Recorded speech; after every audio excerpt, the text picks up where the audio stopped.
What's going on, everybody? How's everyone doing tonight? Let me check the audio, make sure that we're okay.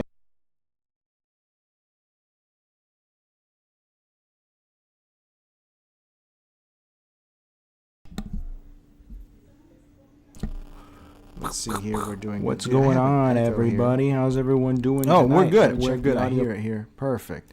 How's everyone doing tonight?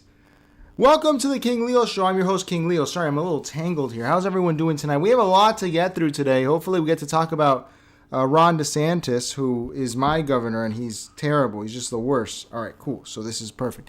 All right, let me see here because here we have the chat. Awesome. Let me make this live chat. I'm sorry, guys. We're setting up here. Hey, can I breathe? All right, I'm here at 10. All right, I made it on time. All right, everyone deserves a little break when they're on time, okay? It goes against my genetic programming as a Hispanic. How's everyone doing? All right, guys. So before we get into it, there's a new layout here. So I'm sorry if I mess up a little bit. Okay, there's a new layout. We're going to get through the shilling so that we can do other stuff. All right. Give me 1 second here. I'm making OBS more efficient. Welcome to the King Leo Show, everybody. Like, comment, and subscribe as usual. It costs you nothing to like or comment or subscribe, and it helps the channel grow tremendously. Here we have our Patreon. If you want to contribute financially, let me make us big so we can see here. This is the best way. You have two tiers, the $5 one and the $20 one. You can also become a channel member on YouTube, which is just $2. All of it helps. Here is our Discord. We got Audio Vibes who joined. Pretty lonely in there, guys. Everything's in the description, all right? Join the Discord. It's free. There's a paid room through the Patreon, but this one's free. And finally, I have to announce, I set up a coffee account so that we can actually have this looking legit. Here we have the actual Piers Morgan inspired, but no, don't sue me bracelet. It's very easy to check out here. Instead of doing that ghetto ass, send me a PayPal. So there you guys have it. How's everyone doing tonight? Dude, I'm still getting used to this layout. I'm sorry, I don't like talking about that kind of stuff because I know it's boring, but it is very helpful to me. Let me see here as everyone rolls in. No, this isn't where I go. Where do I go? Oh, right here. Let me see if I have memberships to gift. Dude, OBS is going to be the end of me. I'm going to end up dead because of this stupid app. You would think it'd be better with all these years on the market, but hey, it's pretty good. It's pretty good. I gotta be grateful, right? How you doing, Audio Vibes? I see you there. No, I can't give any away because 10 of the memberships I gave away have expired. All right, so let's get. How do I get this back in here? All right, there we go. All right, everyone. Cool. All right, we have to start, and we have. Yes, Audio Vibes, thank you for joining the Discord. We'll be chatting in there. We'll be chatty Cathy's in there. All right, everyone. We have to start with our usual, which is Schizo Watch. And we have, what's up, YC? How you doing? We have a lot to get through. We might not get to all of it, man. There's still some stuff from yesterday, all right? So let's look at the new Schizo Watch graphic. What's up, Ephra? How you doing? OBS came with Omerky. What do you mean by that, Ephra? I'm sorry. It went over my head. I'm sorry. It's not your fault. It's mine. So let's look at the new Schizo Watch title card. We had a new one yesterday, but I think this one's better. You guys let me know.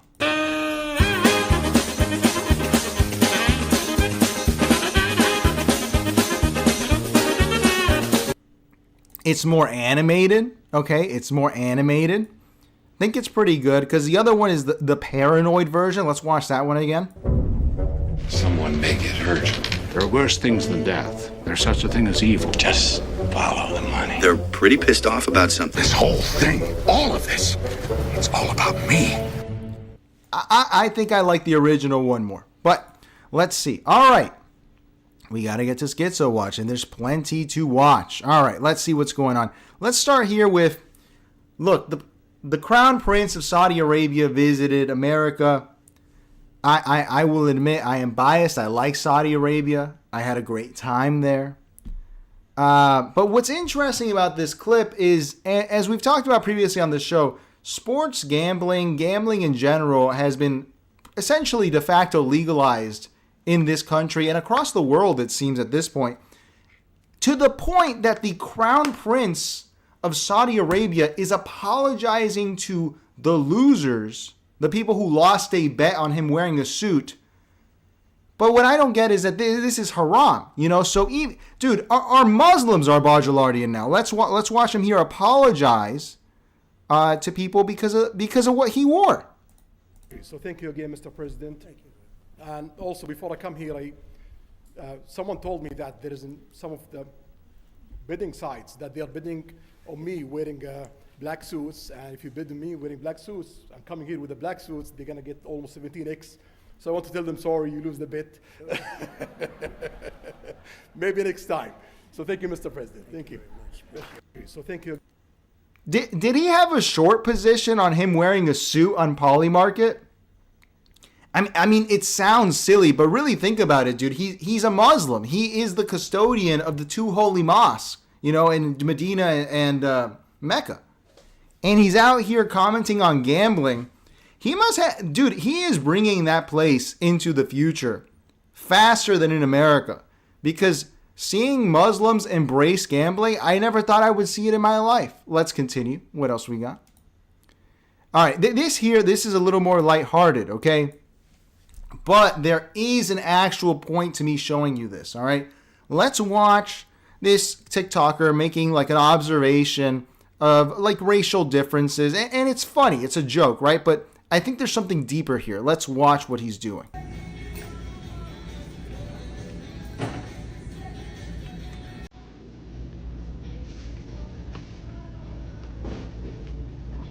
How you gonna do it if you really don't wanna dance? By standing.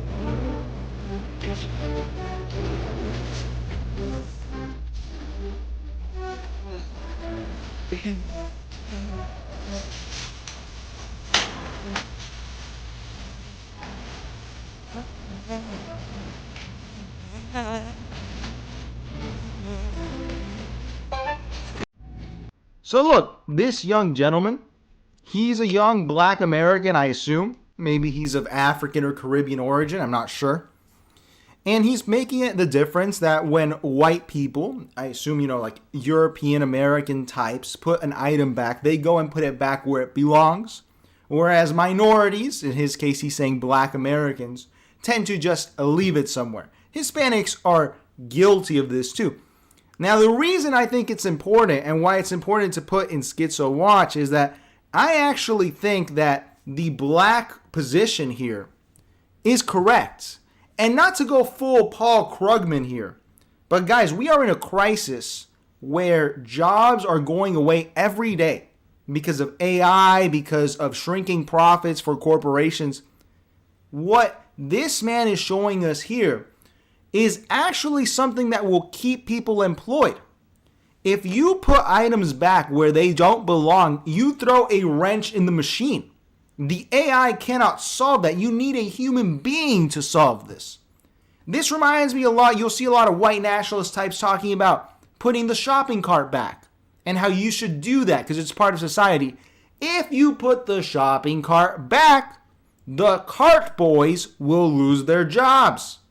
I've seen this happen in my lifetime.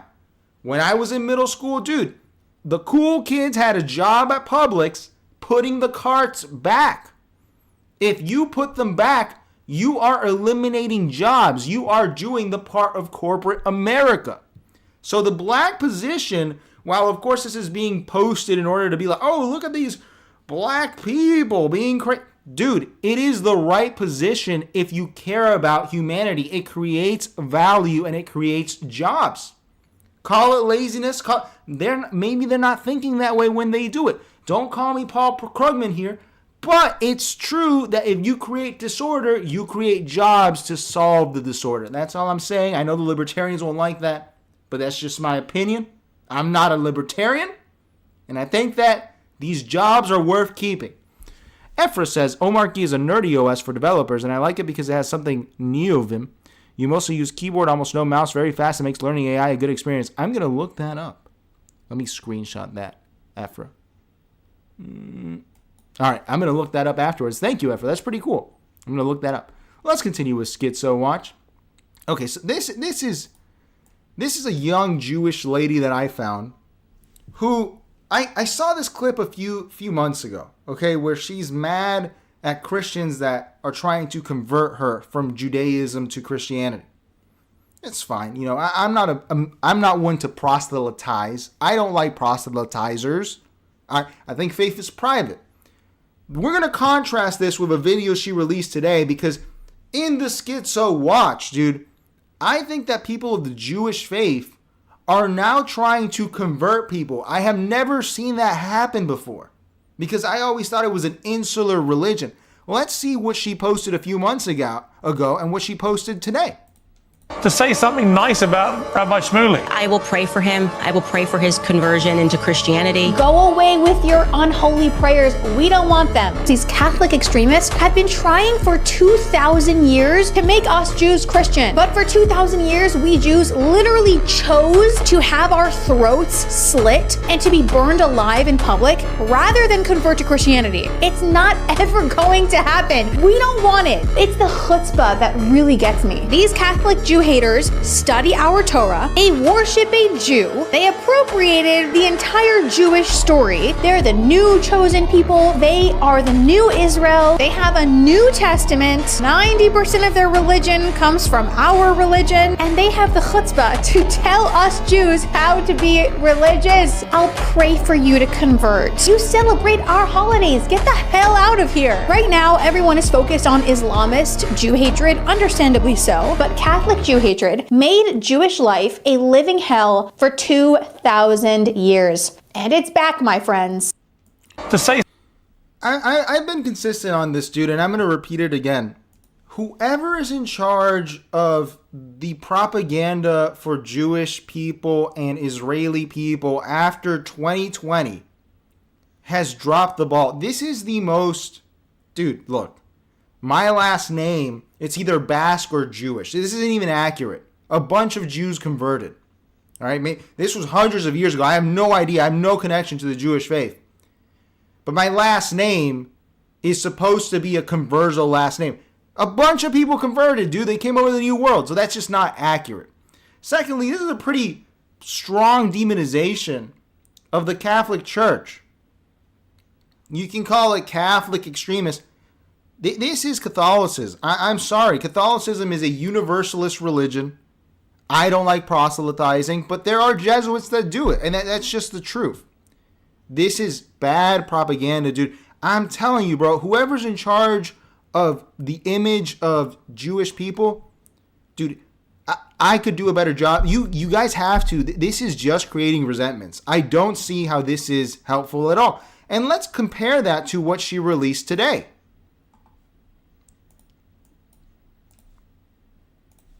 I don't think that you can practice Judaism with intellectual honesty without affirming the Trinity. You cannot read Jesus into the Torah. It is explicit multiple times. God is not a man. Samuel says to King Saul, for God is not a man that he will change his mind. Again, Deuteronomy, Moses is about to die. He says, beware, you will become corrupt and you will worship something in the likeness of a man or a woman. You obviously know more about the New Testament than I do, but I definitely know a lot more about the Torah. I don't call it the Old Testament because there's nothing old about it besides the fact that it was given a long time ago. Numbers 23, Moses says it again. God is not a man that he shall relent. I don't think.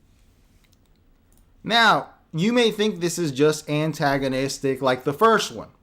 You know, denying Christ to someone who's a Catholic or a Christian. But what I got really confused by is that she's kind of doing this thing where she's saying that the Jewish faith is right and that you should join it. It's implicit, but it's there. And that's why I put it in schedule. I have never seen a Jewish person do that before. Never seen it. Asking people to convert, because if you're saying it's the one true way, then you're asking for conversions. And I found that so odd, and I just don't understand. Her name's Rachel Leah Botich Taktuk. Dude, and this young lady, man, like, I don't have a problem with Jewish people, man. I have Jewish friends. I know Jewish people. I grew up around a lot of Jewish people, man. It's Miami, you know. My school was one of the better schools, and there was a lot of Jewish people there, like Jewish French people, Jewish German people. And, dude, this, I never heard anything like this, and it's really unfortunate, man, because she doesn't have to suffer the consequences of this. But when you're denying the validity of a religion, which is that of Hispanics in this country, like, dude, people forget Hispanics live here. Hispanics are a big part of this country. And they're not all evangelicals. That's a minority.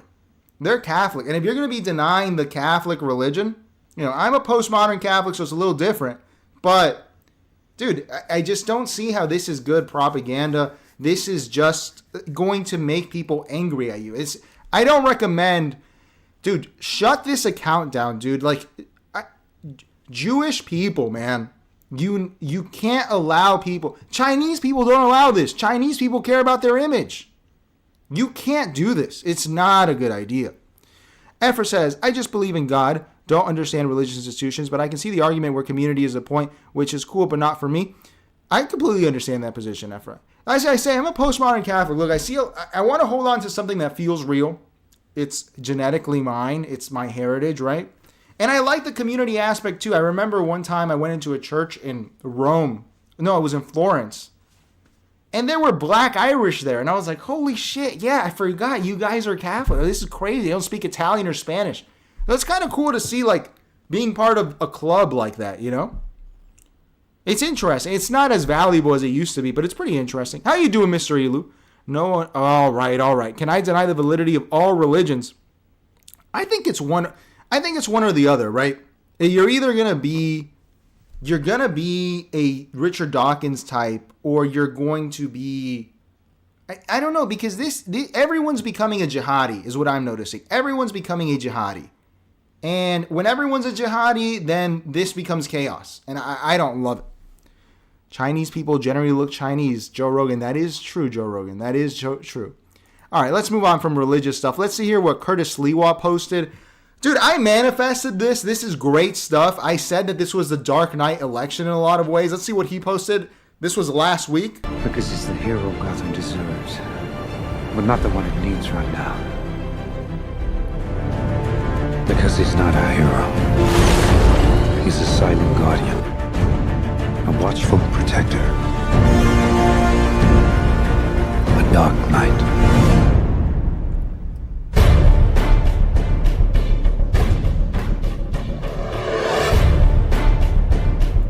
Dude, what is he cooking? What is Curtis Lewa cooking? This is wild. This is wild. He's saying that he is Batman. What is he cooking in there? That's crazy. Let's see is there anything here that we can use? Not yet. But what is he cooking? That is so cool. I love that, because The Dark Knight was a criticism of the Bush administration. But it's everyone gets to pick their own reality now, and Curtis Lewa is Batman, which is cool because I kept saying Zohran was Joker. So now we have Batman and Joker. This is awesome. And who's Cuomo, man? I think we said he was Two-Face. We settled on that. What is he cooking? What is he going to do? Is he going to start the Guardian Angels for real now? Like in January? Are they going to be out there patrolling? Mr. Elo says that's what happens when your mayor's a Joker. Exactly. Let's move on. No, we can get to that later. This one's pretty good here. Let's watch let's see how immigrants are treating each other in America right now. Siegel is the president of the Boston University College Republicans. We talked to him in September after Charlie Kirk was killed. Siegel is now claiming on social media that he is the reason ICE showed up at an Alston car wash earlier this month and hauled off 9 employees. Siegel posting on X, I've been calling ICE for months on end. This week they finally responded to my request to detain these criminals. As someone who lives in the neighborhood, I've seen how American jobs are being given away to those with no right to be here. Pump up the numbers. It's frankly appalling to see somebody that's proud of destroying an entire family, an entire community. These people, all 9 of them, no criminal records at all yet, he's referring to them as criminals. Todd Pomerleau is the attorney who represents the 9 detainees, 5 women and 4 men. He says Siegel, who was born in London and schooled in the UK, according to the BU Athletics website, certainly can exercise his First Amendment rights here in the U.S. But Pomerleau finds his arguments ironic. He's talked about how these jobs are being taken by 9 people working at a car wash. Well, he's taking up a college student seat who's from America by his same rationale. The 9 workers were detained on the morning of November 4th. Pomerleau says many of them do hold legal status and valid work permits that they were never given a chance to produce. They were grabbed and thrown in a van, never given any opportunity to explain who they were, where they're from. Zach Siegel did not... Dude. It's immigrant on immigrant violence. Dude. It's chaos. It's chaos, man. The British are here and they're deporting the Mexicans. Like, dude. Oh my, bro. Look, I always had issues with illegal immigration.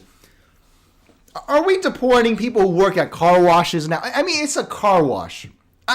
Look, I'm not saying it's a job Americans won't do. But come, it's a car wash, dude. Like, what are we talking about here? Does anyone want to work at a damn car wash? And for an interloper, the Anglo, to come in and divide us, divide the Hispanics and the whites in this country, and the blacks, the native whites and the native blacks. This interloper just getting people deported, man. Just getting people deported. I don't see how this is beneficial for anyone involved, man. And they're right. You're taking a spot on a university. Isn't that more valuable than a humble fruit-picking spick like myself taking up a car wash? A car wash? Like, what? If I work at the car wash, I'm not taking a place at BU, you know? What are we doing here? And ICE must have an unlimited budget. You're going after car wash people? This is... I was never like one of these Jorge Ramos types. I was always like, look, the illegal immigration thing, I don't like it. But this is just silly at this point. This is fucking silly. This is silly. ICE is listening to a guy in an English accent talk to them about how there's illegals in the country. What are we doing here? What are we doing here? Let's catch up with the chance. How you doing, Schofield? Sliwa lives with 17 cats. I guess his wife can be Catwoman. Good point, Schofield. Mystery Lou says, get the fuck out of our country, Yankee. Efra says, by the way, this guy is British. That is not Europe. This guy can get to GTFO and return to Europe if he wants a fully white country. Look, and I don't want to nitpick here. I don't consider the UK part of Europe. I call it Europe and the island, bro. Those Anglos are built different, man. I'm a continental guy. Mystery Lou says, we fought 2 wars to get away from his people. Car washes are for money laundering. Make him wash cars and let him into be. Honestly, that's what, dude, if you call ICE because someone's doing like a really shitty job, you should have to work the job for 2 weeks. I'm not saying this, like, I know people are, oh, that's not the principle of the matter. But come on, man. Like, they're washing a fucking car. Do you know how inconvenient that is for the rest of the community that they can't get their car washed? I don't see a lot of white guys working at the car wash, and they're gonna say it's wages, but dude, it's a car wash. You probably need cancer working at a car wash. Do you want to work at a car wash? How you doing, full hat? Don't forget your prayer mat. All right. And Schizo Watch, I thought we would bring this up. This is Megyn Kelly's past, in case anyone forgot it. We've gone hard at Megyn Kelly on this show. And don't let Megyn Kelly, don't let her make you forget that she was once doing this when she accused Roger Ailes of sexual harassment. She did this for like 3 months. Well, the people with me on stage right now are all transgender kids who want others to know it is possible to transition socially with love and support and acceptance within a family and a community. Please welcome 16-year-old Nicole, 12-year-old Daniel, 14-year-old Gia, 15-year-old Landon, and This confirms that this woman is a fucking psychopath, man. This woman does not care about anything. She's a psychopath. She is not a wizard because she's not good at it. I have not encountered a Megyn Kelly fan. Are there Megyn Kelly fans, people who religiously watch? I know Bill O'Reilly fans. I know fans of Nick Fuentes. I know fans of Tucker Carlson, of the Young Turks. What is her base? At this point, I'm starting to get suspicious. I'm starting to get Bill Maher vibes, and that this woman is being put up by someone, because this is ridiculous. This is ridiculous. You're shilling trans children, all right, whether you agree or disagree with the position, and then you're releasing a video 2 years later about how you fucking hate Muslims and want them all to die. All right. Thank you, Megyn Kelly. Very, very good stuff. Very good stuff. Yeah, Mystery Lou says maybe some people find her attractive. It could be that. It could be that. Let's see here what our billionaires are posting.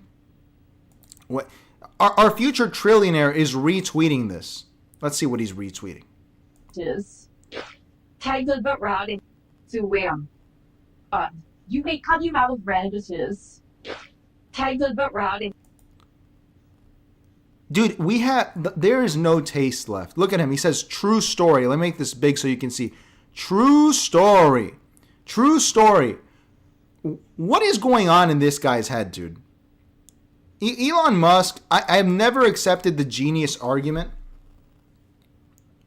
Dude, you can't have taste this bad, this crass, this vulgar, and be... I mean, Mozart liked farting and shit, right? So maybe you can. But why would they post this? Why would they post this? Is this the best way of conveying that ChatGPT is being rammed down people's throat by Apple by posting softcore porn animated by AI? Is this the point of AI? Is this what they need all of our water for? So that they can do this? So they can animate this. Dude, this is silly. It's fucking silly. It's silly. We have a silly billionaire class. Silly. Effer says Megyn Kelly's attractive but nuts. Yeah, I guess. I mean, I don't really find her attractive myself, but not to say that you guys are wrong. She's just not my type. But yeah, I understand the appeal, like the Fox News appeal. Mystery Lou says, is this prawn? I think this is an image. I looked up the origin of it. It's just a photographer that released this. It's not actually from a prawn. But why would you post this and retweet it? It's just silly. It's silly. And Full Hat says Megyn Kelly looks great in a bikini. All right. Let's not get too excited there. Let's see here. Let's continue, dude. This is... I'll read you the tweet. How about I read you the tweet? How about we live in hell together? Let's read the tweet. Country music sensation Alexis Wilkins has reportedly been assigned her own FBI SWAT team, a protection detail funded by U.S. taxpayers and arranged by her boyfriend, FBI Director Kash Patel. The agents protecting Wilkins are drawn from the Bureau's Nashville SWAT unit, trained to handle major incidents like mass events and attacks. Wilkins is neither Patel's spouse nor living with him. She does not even reside in the same city. We're going to watch her little music video here and then we'll comment. Because the people have been saying that this young lady here is actually an agent of another country. Let's see.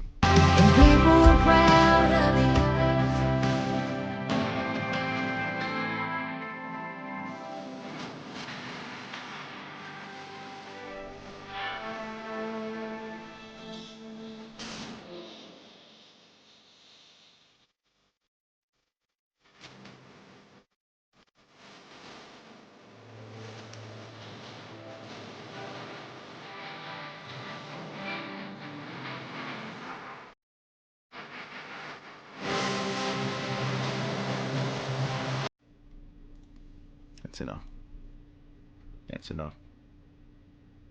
We live in hell. We live in the gutter. That's enough, dude. I know I'm gonna get some hate for that. I fucking hate country music. I don't like country music. I hate how it's become popular. This woman is accused of being an agent for the fucking Mossad. And at this point, dude, I think that if you believe that, you have to be you have to be like worms in your brains. Why would the Mossad hire this retard? Look at this woman, dude.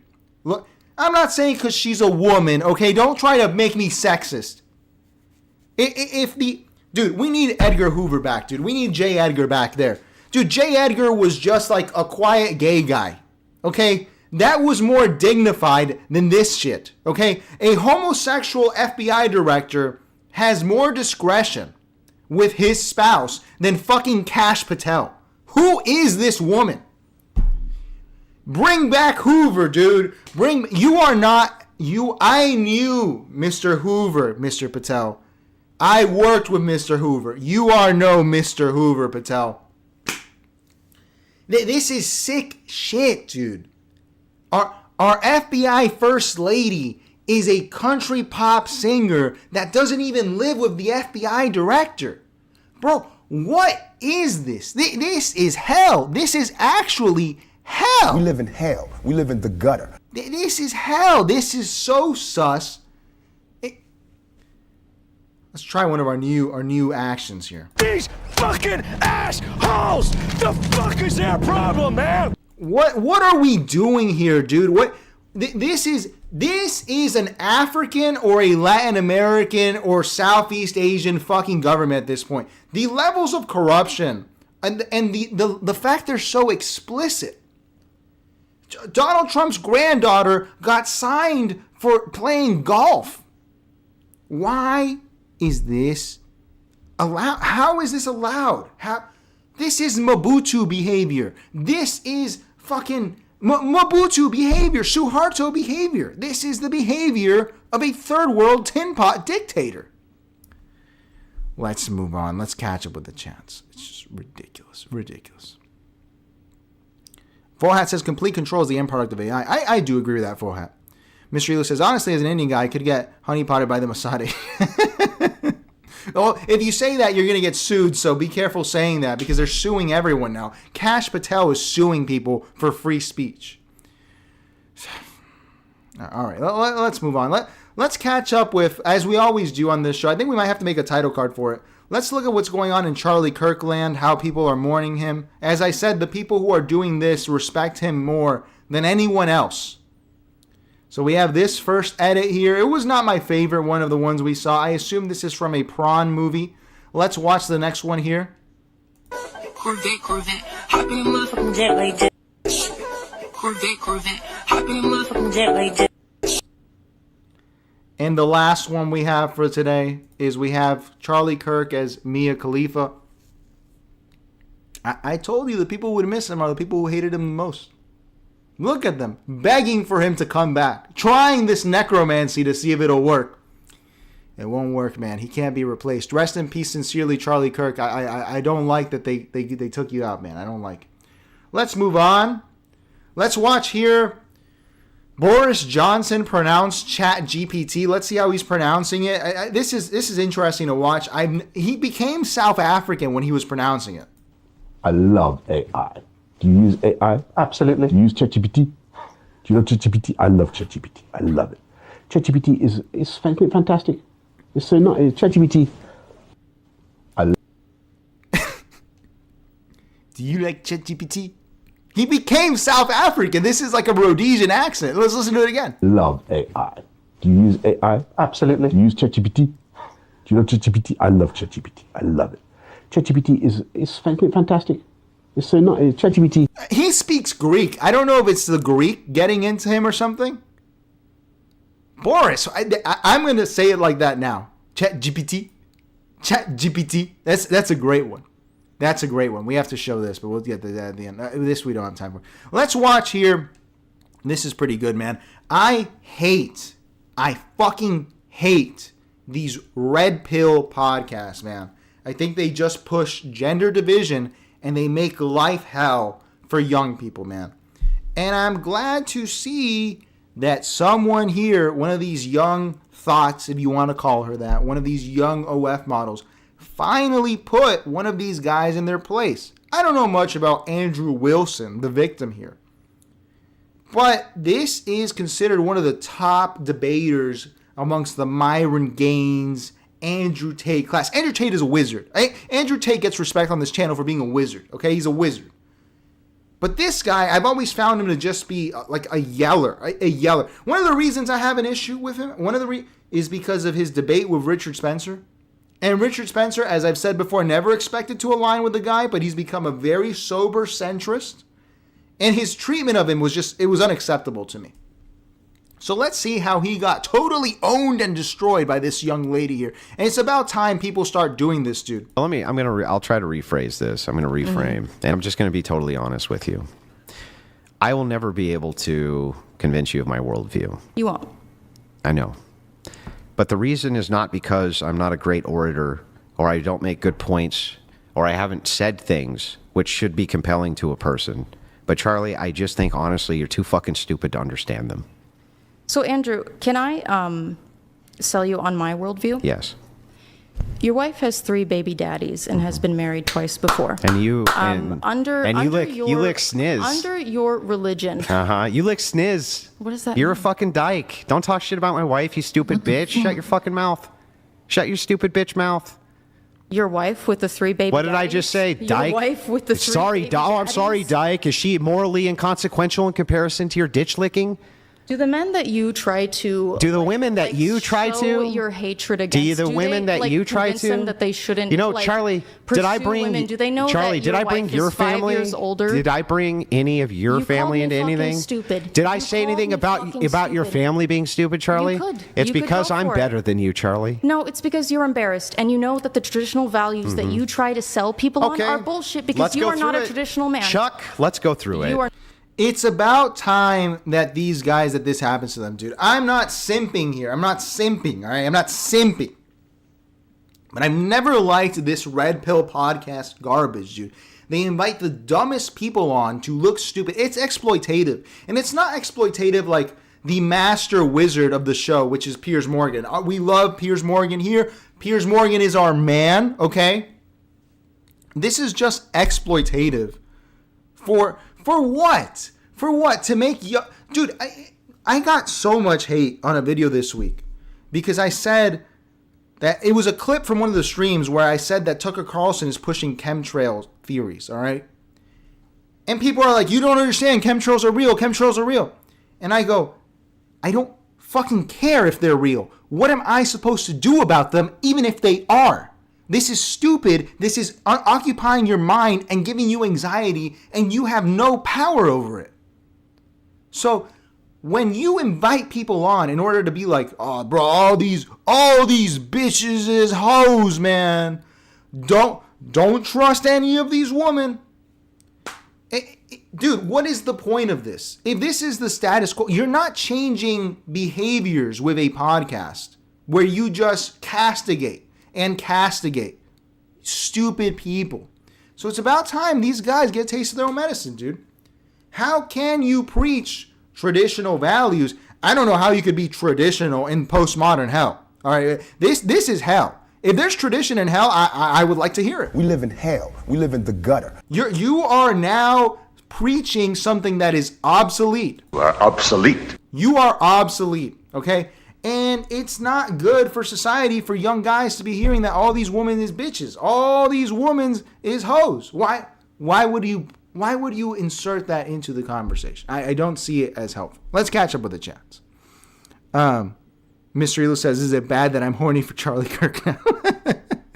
Now that was a funny edit, man. The Mia Khalifa. I didn't expect him to go that way. Full hat. I missed one of your chats here where you said, so Leo, my question to you is, brother, do you ever want complete government control over every aspect of your life? Yes or no? I mean, they already have it, right? They really do, full hat. That's the thing. I would just say that you're describing the status quo. They kind of do have control over every aspect of your life. I mean, I don't fight it, man. I'll get the digital ID. I'll get the CBDC. I don't care because it's coming either way. We can't stop it. So I understand your question, sir.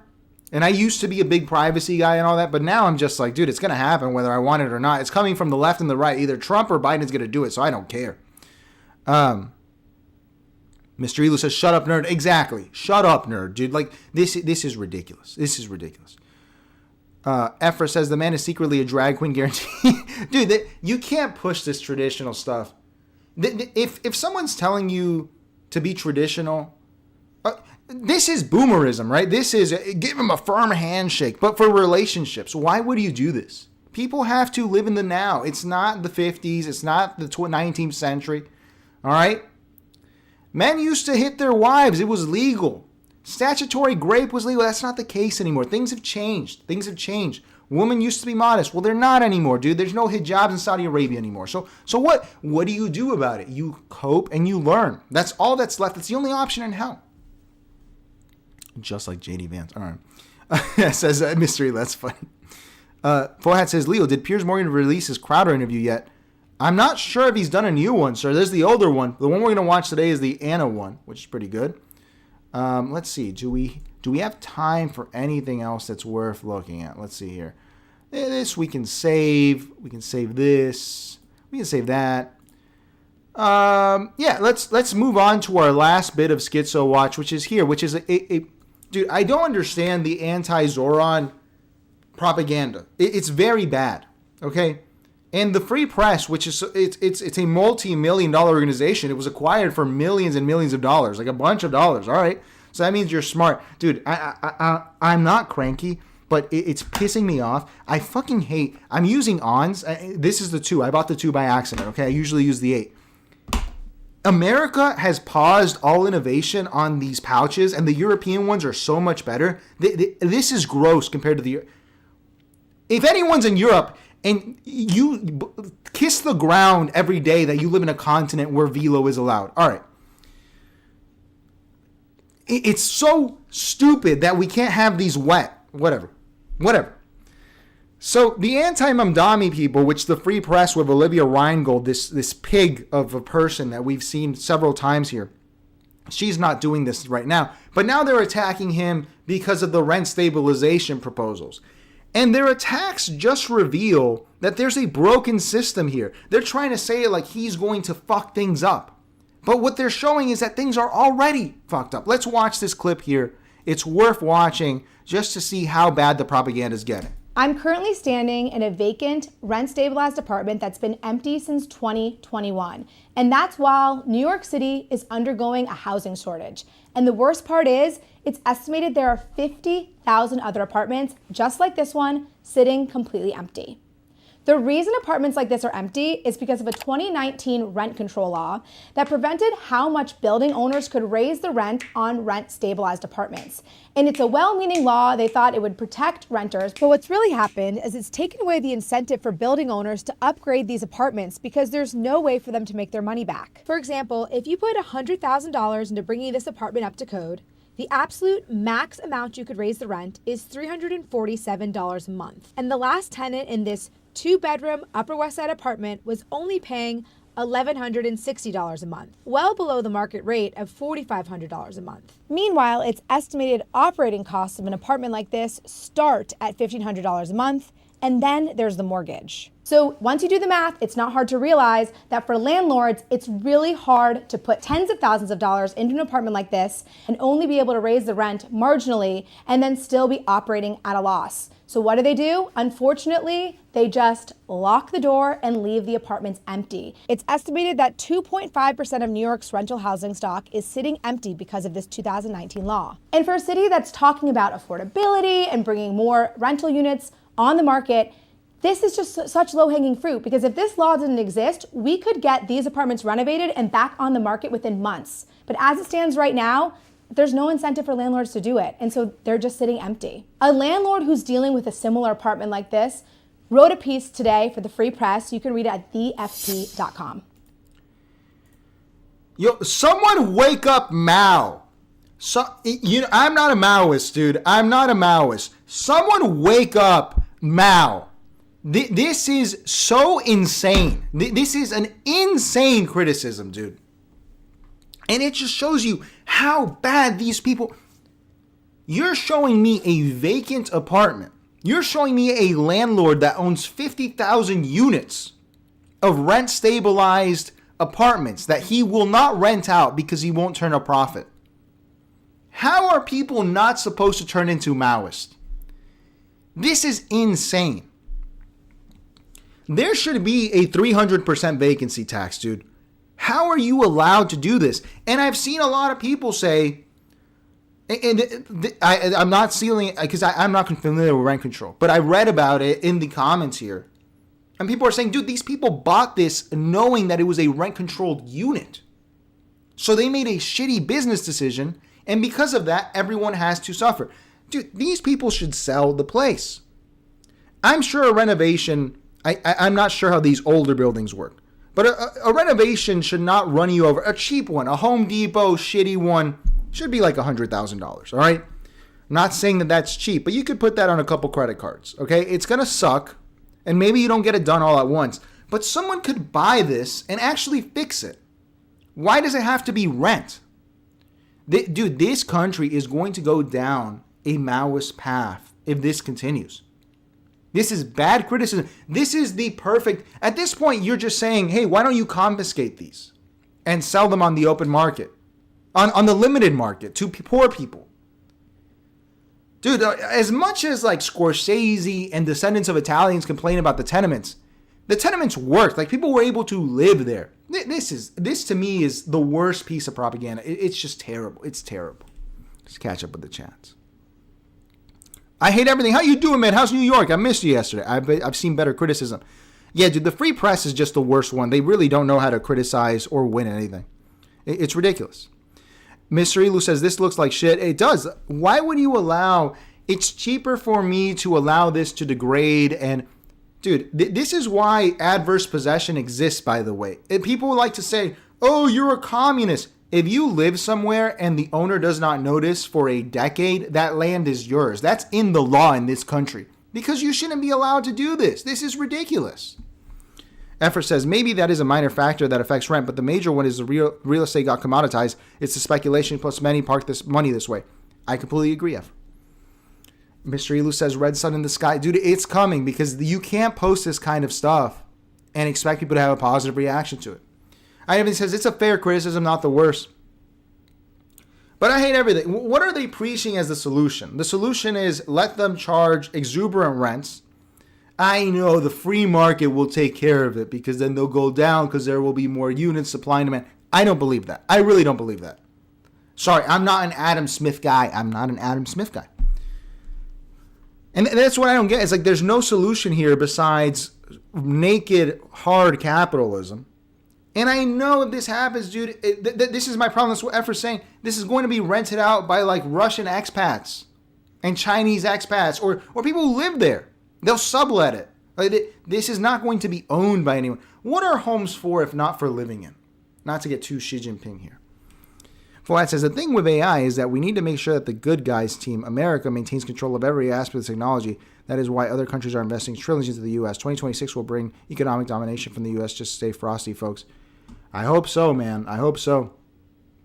I don't know if I like the Chinese AI. It's pretty good. I like the, what's it called, man? The DeepSeek. DeepSeek's pretty good. It's pretty amazing. It's one of my favorites. Hang on here. Let me get this open. I forgot to have this open. All right. So we have to get to Ron DeSantis. Right. I hate everything says, I see your viewpoint, Leo, but I don't think rent control is solid. I completely agree with you on that, dude. I'm very skeptical of rent control. I know it's worked before in Finland, but it's just, you know, I get what you're saying. I completely agree with you. I don't think rent control is a solution. It's a demand problem. It's not a supply problem. That's why I'm not a YIMBY, you know? Oh, dude, these all fell asleep. All right. So we need Zoom to in on his watch. Face. He's happy. No. We need to watch Ron DeSantis, who I think is trying to run for president, man. And if we get this guy as president, it's going to be worse. Oh, hang on. Let's end Schizo Watch with our new banner. Let's end Schizo Watch. Let's do that here.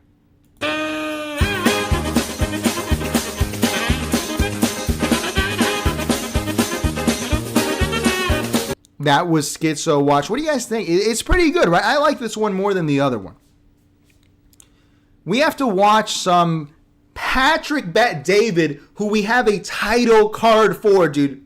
Because we're going to discuss Ron DeSantis, and he's been one of the biggest DeSantis shills. DeSantis has been in the news lately because he's in a war with Sagar and Jetty because he wants to eliminate property tax in America. He's going to be responsible for property tax being eliminated little by little in this country. And your sales tax is going to go up. It's going to go up. So let's watch some of the history of Ron DeSantis because I don't think he could be president. I think he's a vice president at best. But even there, I would not let him near the keys of power. Okay, so let's play our new Patrick Bet David title card, and please let me know what you think. Let's do it here. Where is it? Oh, here with title cards. There we go. Feel free to push back. I'm comfortable with it. And then there's the lions that live in the jungle who have to go get their own meat. I'll give you an idea. And you refuse to hunt. You email me, I won't respond. You DM me, I will not respond. Not on LinkedIn, not on Twitter. Dropping the N-word. What do you? I think it's a good one. It's a good one. It's more animated than the other one, right? All right, so let's watch the Master Wizard PBD, the greatest ever. Let's watch him shill DeSantis over the years. This was 2 years ago, and this is, bro. This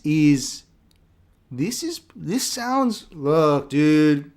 Sounds a little homoerotic. All right, we'll leave it there. Let's watch. Okay, let's watch what he has to say. Okay.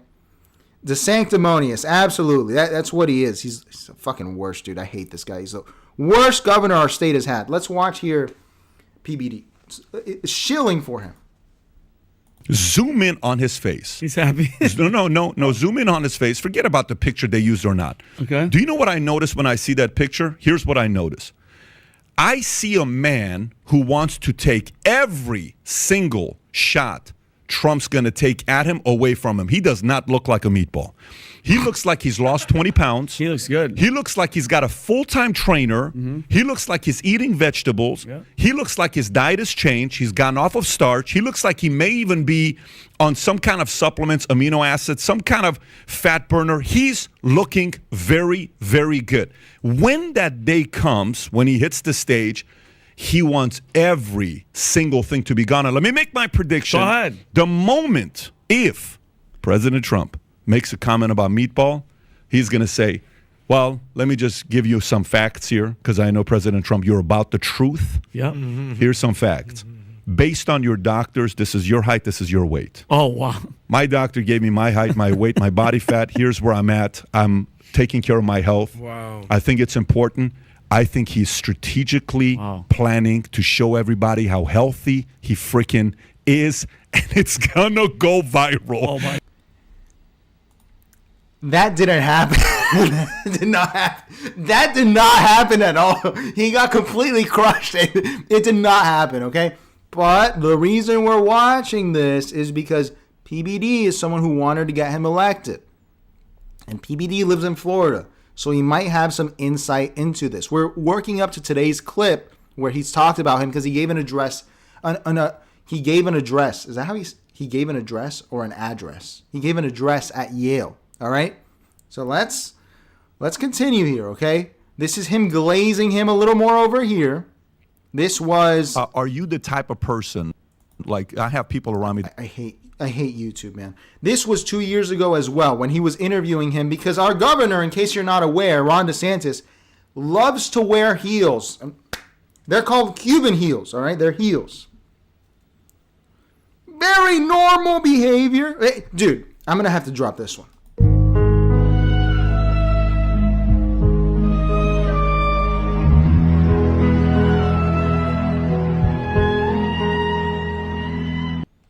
Our governor wears heels, bro. Let's watch. Are you the type of person, like I have people around me that love to say, hey, Pat, you got something between your teeth. These are the annoying people in your life, right? Hey, Pat, pull your zipper up. Hey, Pat, do this.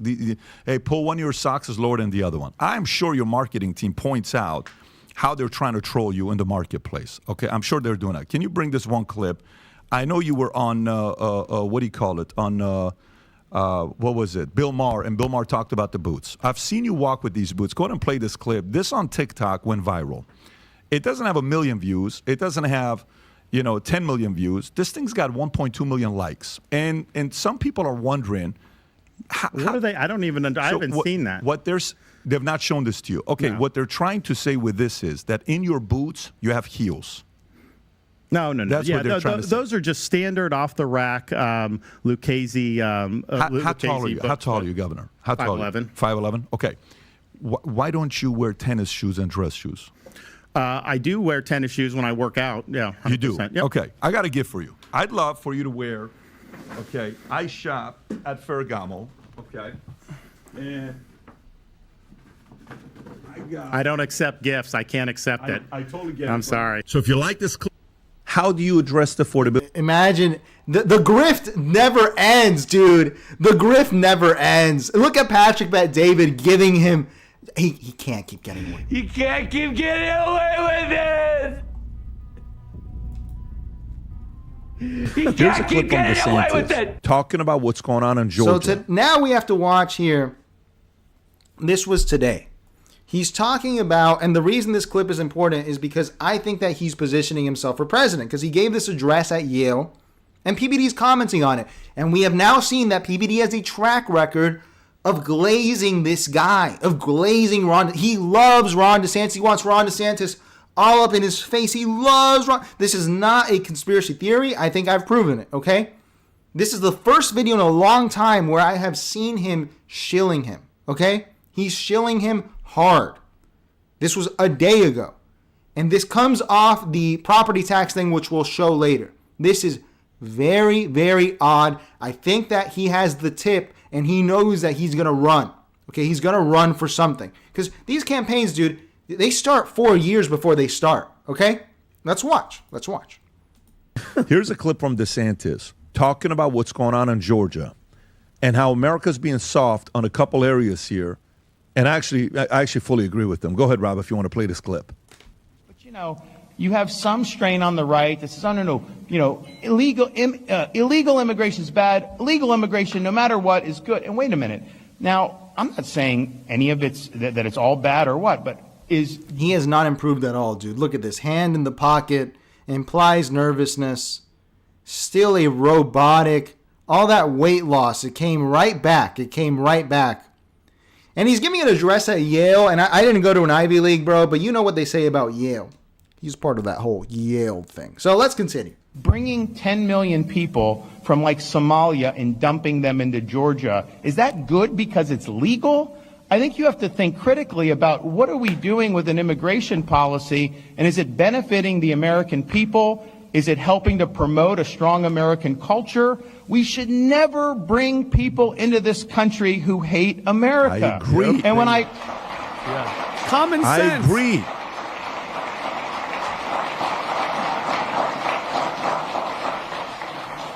And when I look at like Mindami's dad and listen to the stuff he's saying about America being the story, I'm like, why would we have wanted somebody like that to come? I mean, especially if you think America is so bad. So we have to be smart. It's lazy thinking to say anything that's legal must necessarily be good. Some of these companies game these systems with bringing cheap labor. So there's a whole host of things, but don't do what Europe did. Europe did a mass migration that was legal, that was intentional, and it's proven to be disastrous. So as conservatives, we must think more critically. And the final thing that conservatives have to wrestle with is the proper approach to artificial intelligence.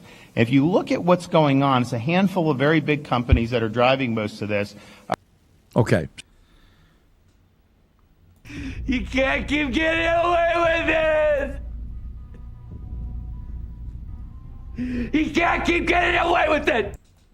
He is so full of shit, dude. This guy is so, let's catch up with the chats and I'll break down how this guy's full of shit.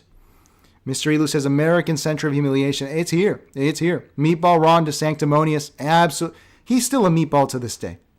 I even says, hey, I don't know how Ron DeSantis would be considered presidential after his 2024 run. He felt so robotic. Right, and he hasn't improved at all. That was this month. That was like last week, him at Yale. That was a terrible speech. It was terrible. Efra says he looks like a blow-up doll. I know what you mean. The proportions are not there. He does not look presidential.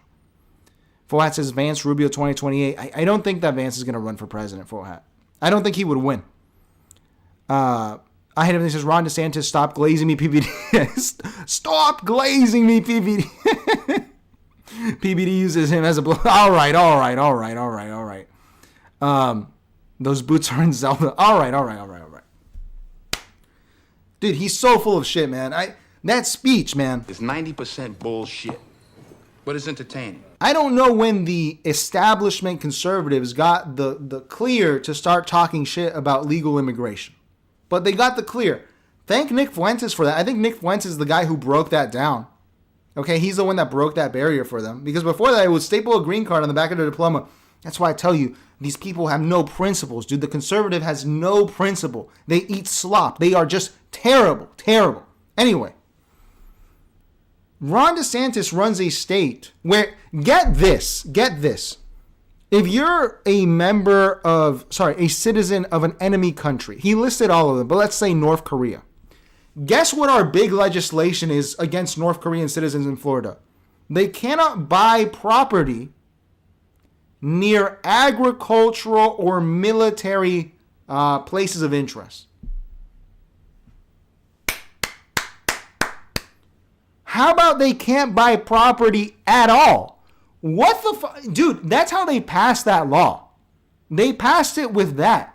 So we want North Koreans. That's what you're saying. You're saying that North Koreans get to buy property as long as North Koreans can buy single-family homes in Florida. So he's full of shit. He has not done any of this in Florida. In Florida, I said it in my video about Sagar, bro. You drive around at night in downtown Miami, half the buildings have no lights on because they're all owned by foreigners. And people here are homeless. People are leaving the city. He is full of shit. He's full of shit. All right, we got that out of the way. Let's continue watching this wizard hype him up. So while he's talking about that, okay, and by the way, how do you feel about what he just said right there? I love it. I don't think anybody's going to say that. Yeah. And by the way, he's at the Omni Hotel in New Haven, and that's a Yale banner back there. So apparently he's speaking to probably a pretty liberal audience up there, but he got applause. He got applause. Could be a conservative graduates of Yale, could be more the on-campus conservative crew that they have that maybe he's speaking to. Well, there's 11 of those. It sounded like more people applaud. Yeah, it does. You're right. But all I'm saying is that could be the case as well. But go ahead, Adam. No, I'm just good to see DeSantis doing his thing. Listen, I don't think there's a better governor in the country than DeSantis. I don't know if there's going to be more political aspirations. I know that we're speculating on 2028, J.D. Vance, Marco Rubio. Don't forget, DeSantis is seasoned, and I don't know if he's going to throw his hat in the ring, and it's too early to speculate. But if he ramps up his personality and understands the social... By the way, this guy here, I figured out what Adam's role is on the show. Because a lot of people hate this guy on the show, including the people who work with him. I think his role is to secretly leak stuff. Because he speaks too much. No one else said that he was running for president in the next election. No one said that. He's the one that said it.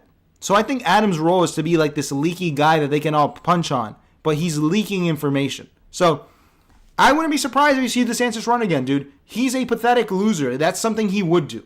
Let's keep watching. Media game more. Maybe accepts a pair of shoes as a gift. I don't know if that's legal or not. Yes, Mr. Elu says he's the heel. He is the heel. Absolutely. He's the heel of the show. And a wizard like Patrick Bet David knows how to use a heel. DeSantis is a formidable competitor. And everything that he said about loving America, I mean, that is step one. What does it say in the statute? Give me your tired, give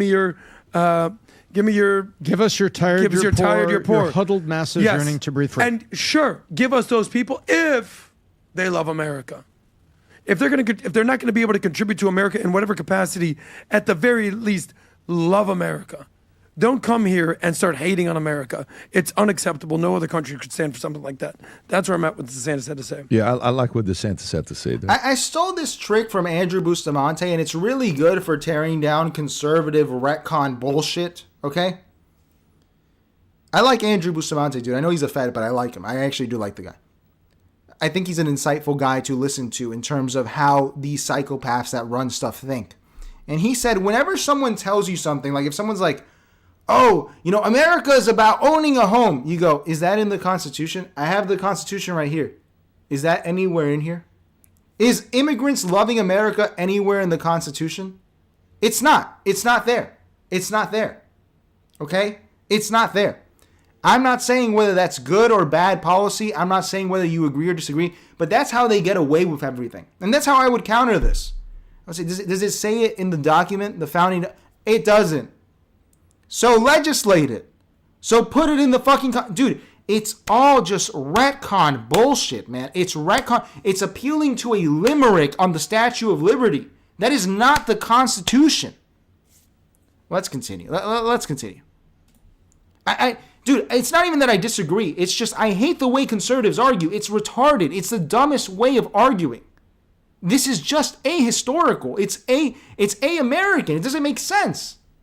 I think, he is a guy, if he's running your state, you feel safe. You hope the same thing continues with Florida, and the traditions and the culture that's been created here continues, because the threat now is what's going on with New York. Assume a lot of people from New York are going to come here. You want to make sure. Please don't. Please don't. That things don't change with the way it is right now, because it can one day. I'd like to make an announcement, folks. So I think that that's an implicit endorsement of the upcoming DeSantis campaign. I really do. And I think DeSantis's main demographic, who he's really going to go after, is the boomer voter. And that's because of his property tax crap, where he's trying to ban property taxes. Let's catch up with the chat before we look at that.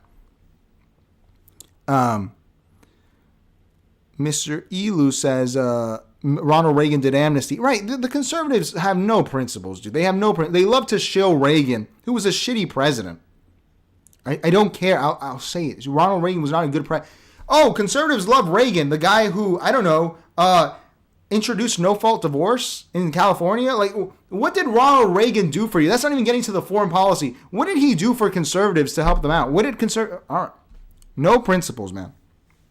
It says a whole generation of people lost in prescription drug and alcohol abuse and mental illness. It's a shame, but it's true, man. The legalization of marijuana, I was not happy with it for that reason. I think it introduced a lot of people that would not have gotten on into that. Mr. Elu says it was written by a socialist. The limerick, right? And it doesn't say if they love America. Exactly. So that it's a fallacious argument. That's what I don't get. Effort says running is mostly about grifting. Duh, that is obvious. They like the money even if they know they have no chance to win. I would not be surprised if Trump's initial plan was to grift. I would agree with you, Ephra, but I have met DeSantis' wife, and my impression from meeting her is that she's kind of a psycho. She's a psycho, and what she wants is for her husband to be president. She dresses up like Jackie Onassis, dude. She wears these gloves in Florida, gloves. She's trying to LARP as Jackie Onassis. And you can tell that she picked him up because she was like, oh, this is a safe nerd who's going to take me to the White House. So I don't really think he's the one running this. I think it's his wife. But yeah, obviously grifting is a great part of it. Effort says, but conservatives are grifting to the major demographic. The boomers, I don't think they actually believe them. Absolutely. Absolutely. Full Hat says, Trump's original plan was to destroy the deep state and the old guard, and that is exactly what he's doing. Maybe. I don't think he's having much progress on that, Full Hat. But all right, we'll see. We'll see if that happens. So here's Thanks Ronnie here, guys. We really appreciate it. So in a recent New York Times op-ed, you with our favorite liar. This guy's a liar. He's not a wizard. Jake Tapper, a straight up liar, a lying scumbag who should get the Brian Williams treatment. He's a lying scumbag. Okay. Put this in 1080 so it looks good. Let's play our card again for PBD ending. Let's play our card. Feel free to push back. I'm comfortable with it. And then there's the lions that live in the jungle who have to go get their own meat. I'll give you an idea. And you refuse to hunt. You email me, I won't respond. You DM me, I will not respond. Not on LinkedIn, not on Twitter. Dropping the N-word. That was our PBD for the day, dude. That was our PBD fix, okay? So let's watch here our stupid governor who's arguing for congressional term limits. Why would he be arguing this as a governor? This is a presidential run. Let's watch. Let's watch. Thanks for being here, guys. We really appreciate it. So in a recent New York Times op-ed, you guys wrote, quote, the House and the Senate are dominated by career politicians, buoyed by re-election rates that routinely exceed 90%. Thank you, Forbes. I can only hear it in my left ear. I'm sure you guys can too. This is insane. Forbes doesn't have an audio engineer. More concerned with clinging to power than serving the public. How will term limits change that, do you think? Well, one, I mean, people support term limits. We're a divided country on so many things. I've never seen an issue. Republican, Democrat, liberal, conservative, black, white, rich, they support term limits. Why? Because we do need new blood in Congress, and people say, well, the election's the term limit. The incumbents hardwire this in with the party nominations, campaign finance, congressional franking. It is not an even playing field, and so doing congressional term limits forces turnover, and I think it will draw a great class of people to want to serve.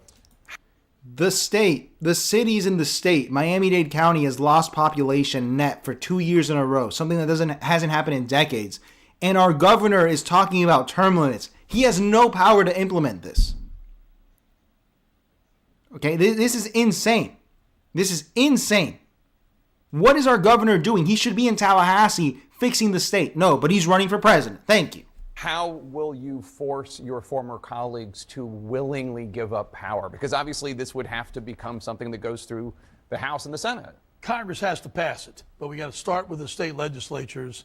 They get Title V amendments and force a convention, possibly at the state legislature. But by 34 states, if they sign up, we have 12 already, then they're going to have a constitutional convention, limited to term limits only. 50 states will determine what they want to do. That's out of control of Congress. Mm-hmm. Then, after it's ratified by 38 states, it would become law. But that'll never happen. Never, never, because Congress will step in to save their own skin and grandfather themselves in and pick a number. They'll pick a number. We don't have to watch it. What is the point of this, Ron DeSantis? Why are you doing this?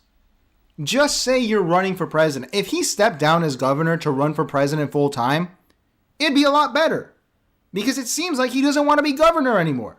It seems like all he wants to do is grift, be on TV, and talk about stuff he has no power of affecting. Oh, he signed up for the Constitutional Convention. Yeah, we're going to have a Constitutional Convention over term limits. That's really going to happen. Dude, it's just, we live in hell. Like, these people are just so full of shit, man. We live in hell. We live in the gutter. These people are full of shit. It's insane. It's insane. All right. We're going to take a little break here. I'm going to look at him. This was a few months ago where someone, because Floridians are pissed. Floridians are pissed, man. Dude, doesn't matter if you're Republican or Democrat. Floridians are pissed. This guy is destroying the state. And it's only the libs that will go out and yell at him, but let's see how they do it. Parents have a fundamental right to direct the education and upbringing of their children. The school systems are important, but they're there to support the community. They're not there to supersede the rights of parents and what they think is appropriate. This is in South Carolina, by the way, 2 years ago. And so we've enacted protections for parents, such as curriculum transparency, so that they have a right to know what books are being used and what curriculum is being taught to their kids. And unfortunately, there's bad stuff that's getting into the schools. There's pornography that's getting into schools. So the parents have had to blow the whistle in Florida. They've had to, yeah, well, thank you.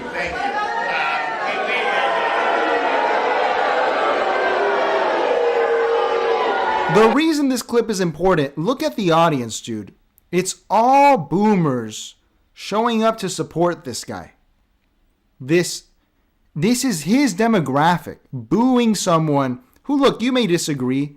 You may think that you should teach sexuality in schools, all right? Maybe you believe that. Maybe you're conservative. You think you can save the school system. All right, whatever. I don't agree with that. I don't think you can save it, but whatever. This is his constituency in the state. People who have, dude, the boomer in Florida, man, they have 55 plus communities because discrimination is allowed against young people because of an FHA carve out, okay? They get cheap housing, they get their Social Security, they get their Medicare, they're going to get zero property tax. This is who defends this guy. There is no, and the thing is, this was a good strategy 10 years ago.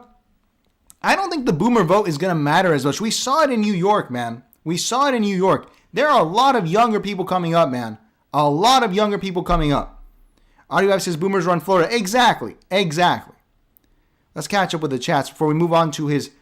We're going to look at his confrontation with Sagar before we get to Ana Kasparian.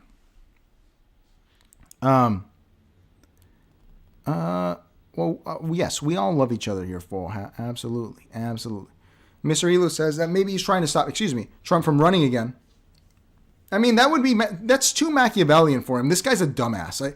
I would agree with you, but he's a dumbass. Like, he is a dumbass. He is not Machiavellian enough to win anything. He's an idiot. And he hasn't learned. All right, Fool. I can't say that about who we should be concerned about. The United States has already been infiltrated, and all right. And Mr. Elu says Florida's a retirement home. Right, but it wasn't. We used to have cities here, like cities that mattered, you know? All right, so let's see here I made a video about it, and it's actually doing pretty well. His little face-off with Sagar, who has rightfully attacked, dude, it's like he smokes crack in not Gracie Mansion. I forgot what our mansion is called, the governor's mansion in Tallahassee. His big idea is we're going to eliminate property taxes. Why? Because if you bought a house in Florida, there's a cap on the property tax that they can raise. There's a cap based on the price you bought it at. If we eliminate property tax, that means more people will sell their homes.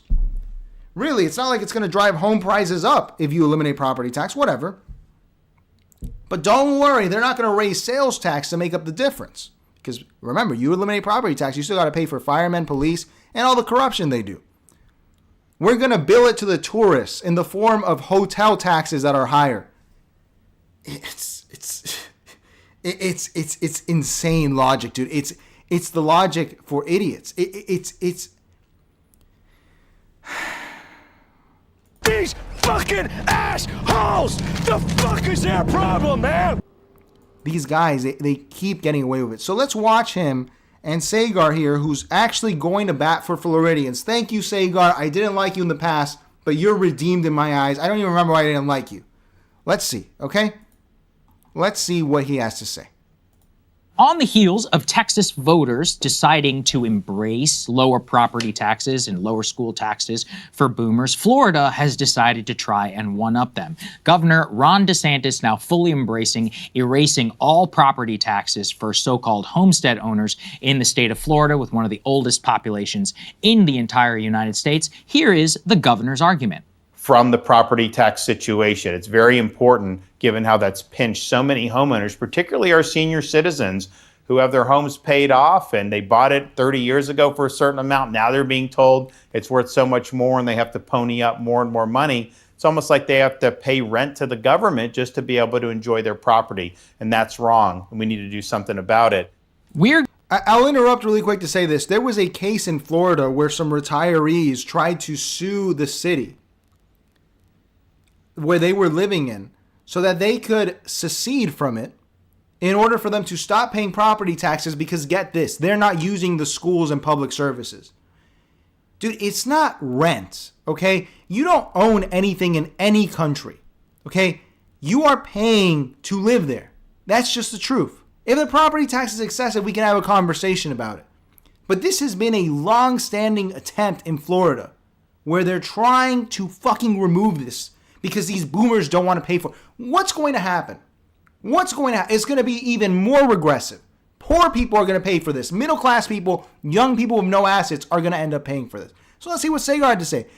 The bravest soul in America right now, dude. We're going to do something about it. Okay, so about his sparkling charisma. Yeah, you're right. By the way, ever since I've engaged in a jihad against this, Ron DeSantis is now on Twitter implying that I'm being paid as an actor to dissent on. Who's paying me? Miami-Dade County? Huh? The school district of Miami is like, please. Oh, Sagar. Sorry, Mr. Elu. I didn't know that was his name.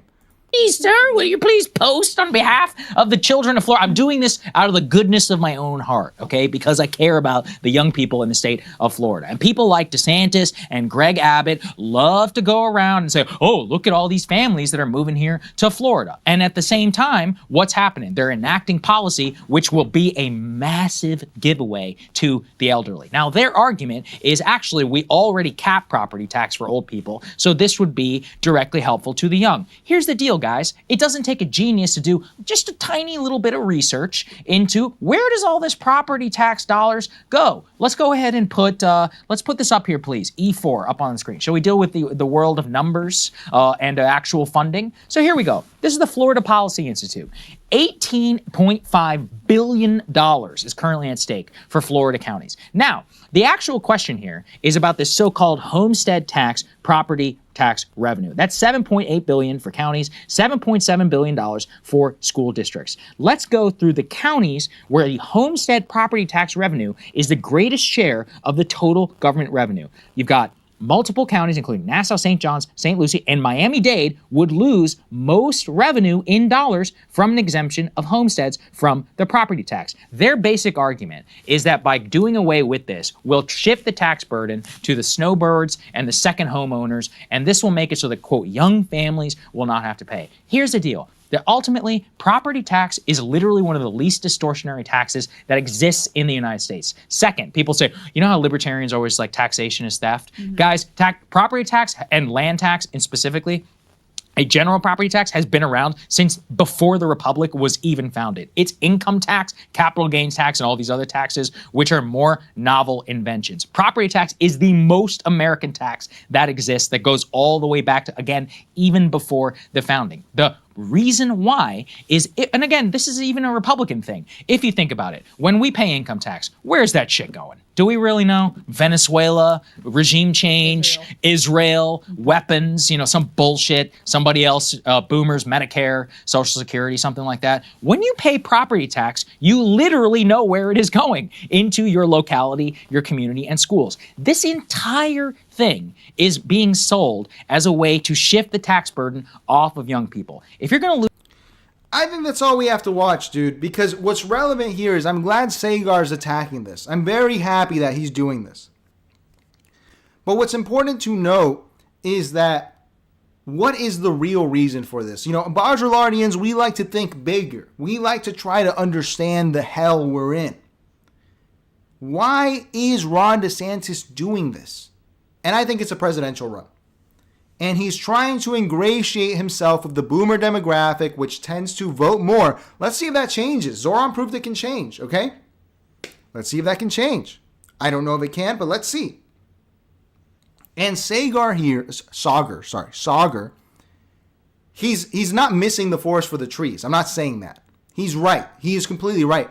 But I think that as a Floridian dude, it's important to warn people, if this guy becomes president, he is the Batista of America. He has whored out this state to anyone and everyone with capital. And you will be fucked.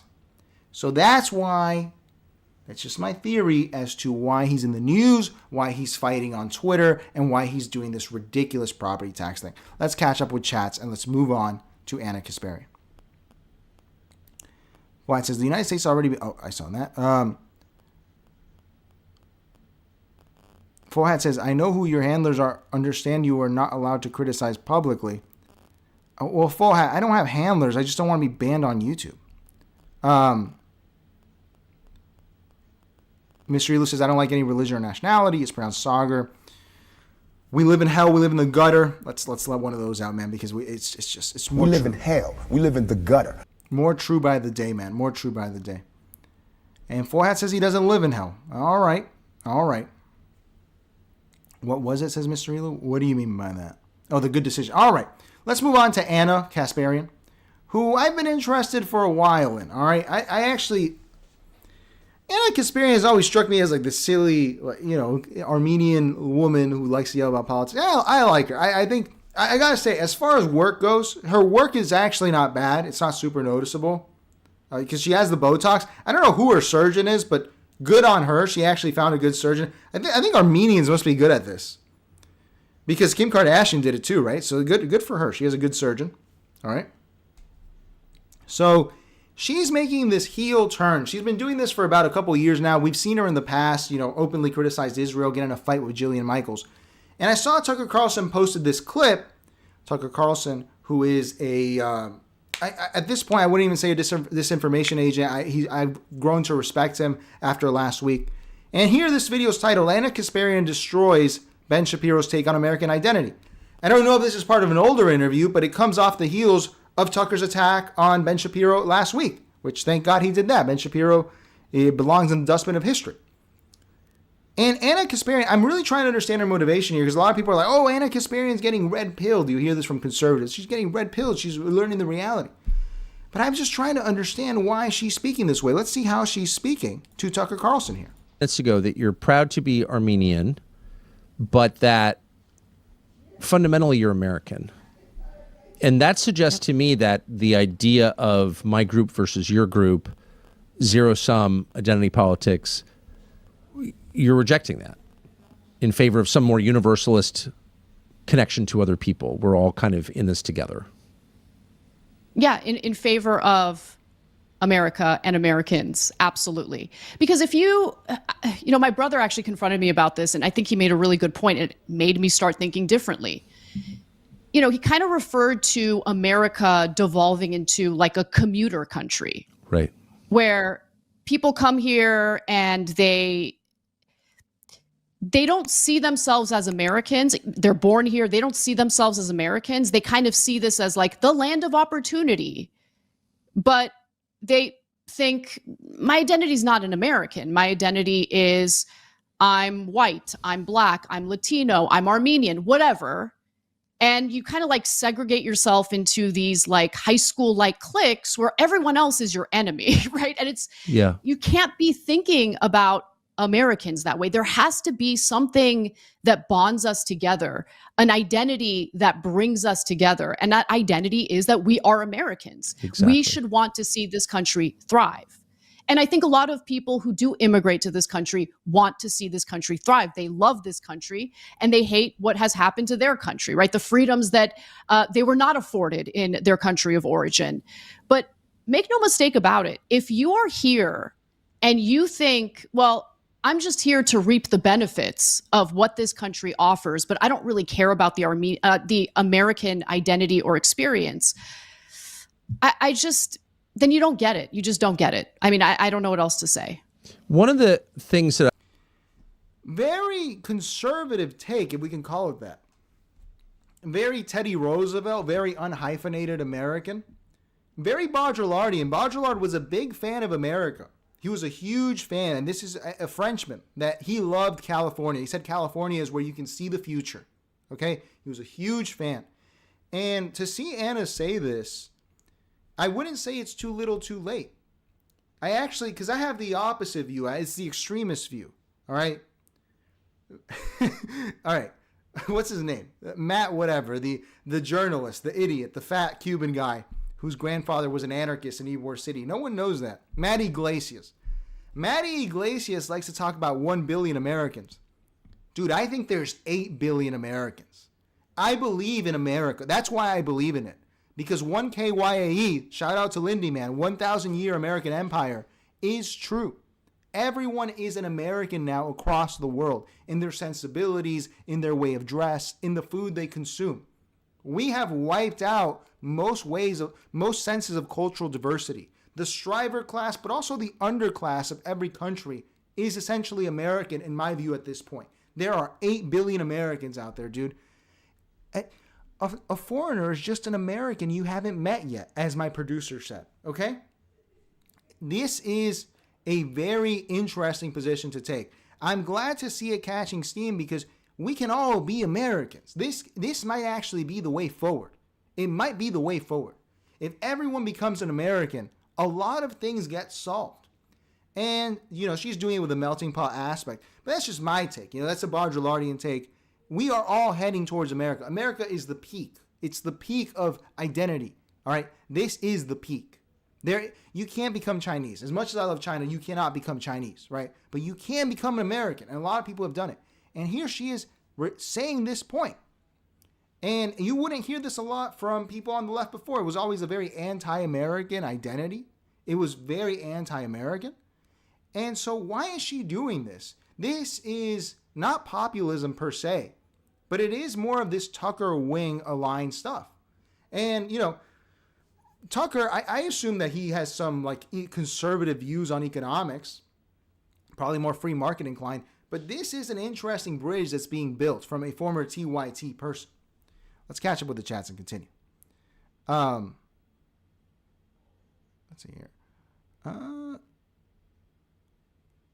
Mystery Lou says, I also hate identity politics. Yeah, the voting block thing, dude, if you're Indian, you know how bad it is, right? Because voting block started there, and it always ends in disaster. A lot of these more right-wing guys will say, oh, identity politics, we need white identity politics. Everyone is identity politics now. It's like South Africa. But I think that there is an American identity with subcultures, I Hate Everything says, I do agree Ana Kasparian takes on crime and how progressive DSA types are out of touch with crime. Right, because she got assaulted, right? I think that's why she changed her mind on that. which is pretty cool. Because, I just want to see more creative solutions to the crime problem. Effer says, to be fair, the left did bring up identity politics. Why don't we just try to be Americans? That's a Baudrillardian take, Effer. That is what he did not advocate, because he was not someone who gave prescriptions. But he was saying, like, dude, this is the future. We can all be this. Mr. Elu says, defund the police is just neoliberalism. Right. There's no replacement. Absolutely. You're just going to get private cops. Foyat says, would Obama talked about the climate change? He was not referring to the weather. Very good point, sir. Very good point. Effer says, does not matter which race or ethnicity. Let's become Americans. Right. And that is not even a struggle anymore. It's actually very easy. America is a very seductive force. It's a very seductive force. Less seductive now because Hollywood's over. New members video up about that. But it's a very seductive force for most people. Mr. Elu says, the new left brought id poll. The old left was about class politics. Right. And Alinsky was pretty good at it. I love reading Alinsky, man. He was a genius. Not to say I agree with him, but the methods, it was genius. Whoa, we got a lot here. So Anna got the chat popping. American culture is ubiquitous in Mr. Elu. Exactly. And I hate everything that says, Anna was attacked by a homeless guy, and then people on the left of her were defending the homeless guy. I don't blame her getting red-pilled. Right, I think red-pilled... I don't. What does red pill mean anymore? But she literally got mugged by reality, right? And everybody says, well, the Mongols eventually did become Chinese. Dude, I met a Chinese, half white guy a few years ago, and he was pretty cool. He was he was a Groyper type, and he told me that was his concern with Latino immigration more than anything, because he was Chinese, and he was like, dude, Latinos, the problem with them isn't that they're bad; it's that they show up and then everyone else becomes Latino. It's like the Chinese culture. I know it from my family. The Mongols all became Chinese, and America is on its way where everyone becomes Hispanic. And I was like, I haven't heard that take before. How you doing, Aria? Mr. Elu says, the so-called people on the left are the PMC who don't have to deal with crime. Yeah, that's true. People out of touch. Aria says, the right loves identity politics. They use it to divide us. The right has race issues, dislike accepting other people's genders, etc. The right made identity politics their entire agenda. I think that was Lee Atwater that really leaned into that. I agree. I'm not fully Aria. I think that both sides do use it, though. And Schofield says, Anna's finding a new product market fit. Is it a pure grift? That's what I wonder. Is it a pure grift, Schofield? That's what I'm trying to understand here. Is she just grifting, or is this sincere? All right. Let's move on here. Let's watch her a little more, because, as I said, the title is Ana Kasparian Destroys Ben Shapiro's Take on American Identity. I disagree with Ben Shapiro most strongly on. And I just want to be clear, I don't hate Ben Shapiro at all. And we disagree, obviously, on the use of force, on Israel strongly. But that doesn't make me emotional. Ben is looking at the world from a completely different perspective, which I reject, but I'm not mad about it. What makes me mad is the way that he describes the United States as like this economic zone, totally divorced from the actual people who live there and their customs and their history and their instincts and their connections to each other and to regions, to physical reality. He has no regard for that at all, in the way that big companies have no regard for that at all. Like, shut up and freeze your eggs and get back to work. And I feel like that's dehumanizing. Doesn't quite describe that attitude. It's an attitude that doesn't see people as human and in the service of what? Making money? I mean, it's everything about that I dislike. I feel like that's never challenged on the right. Increasingly, it's not challenged on the left either. It used to be big time, less and less. But certainly on the right, anyone who challenges it is derided as a socialist. I'm not quite sure what that means. I don't think I'm a socialist. Never have been. But I don't think that we should tell people that they have no right to live in the town where they were born. Like, okay, so who are we serving here? What is the point of this exercise? To maximize profits to you? Like what? I don't know. Like, what is that? Well, the first thing I thought of as I listened to Ben Shapiro make that argument was, so I shouldn't have the ability to stay close to my family? Yeah, exactly. Like, think about what ties you to the community you live in, right? The community you grew up in. It's your family. It's your friends. It's your job. A lot of people aren't able to work remotely. And part of the reason why it's so expensive to live in, some of these cities or the most expensive parts of this country is because whether we like it or not, a lot of the jobs are concentrated there. So I would love nothing more than to live in a part of the country that isn't as overcrowded as LA is, to be honest with you. Like, I want to be in nature. I want a little more of a rural experience, but I don't have that luxury because I do have to work and my job is located here in Los Angeles. And any other media job I want, unless I work for myself, is going to be in a big city like New York. So it's just this really interesting idea. Like, I don't think most Americans are walking around feeling entitled. Like, most Americans aren't thinking to themselves, hey, you know what? I'm a bum and I sit on the couch all day and I don't make any money, but I deserve to live in a multi-million-dollar mansion paid for by the United States government. No. There are countless Americans in this country who work more than 40 hours a week and still can't make ends meet. Something is broken in the system, and putting the onus on Americans and making them out to be lazy bums is what offends me the most, to be honest. So, and Schofield brought it up. This does not strike me as a grift. Maybe I'm being naive here. Maybe I'm simping a little bit. I don't simp. We don't simp on this channel, okay? But it seems more sincere than a lot of the other heel turns that we've seen. To me, it strikes me as more sincere than Tucker's. I don't know if she's really good at it and she got to see other people do it so she can rip it off. Cenk has done this as well. And what does this actually mean is the question I'm asking. Because a lot of the criticism that the hard right-wingers have of the hard left, as they would call it, is that they'll just vote Democrat at the end of the day. Where like the hard right will sit out of elections. They will not vote because they're saying, I don't feel represented. But the left tends to fall in line and vote Democrat. And I think there's truth to that criticism. I think there is truth to that, okay? And Anna here, dude, like this does not strike me as a completely cynical heel turn. So what does this mean? Does this mean that the older millennial, not older, well, I guess older for me, right? But like the older millennial 30s and 40s crowd, the Gen X Tucker crowd are forming this new coalition, this new area to, like, what are they actually doing? Because either this is pure mental masturbation and they're just here shooting the shit and to rile up the rubes, or they're actually trying to build something. I don't know if it's a third party or something, but it would be interesting to see people infiltrate both parties to try to turn them into something else. Because this really does strike me as sincere. And even appearing on Tucker Carlson, I don't think Ana Kasparian would have done that 5 years ago, 10 years ago. This is the most sincere heel turn I have seen.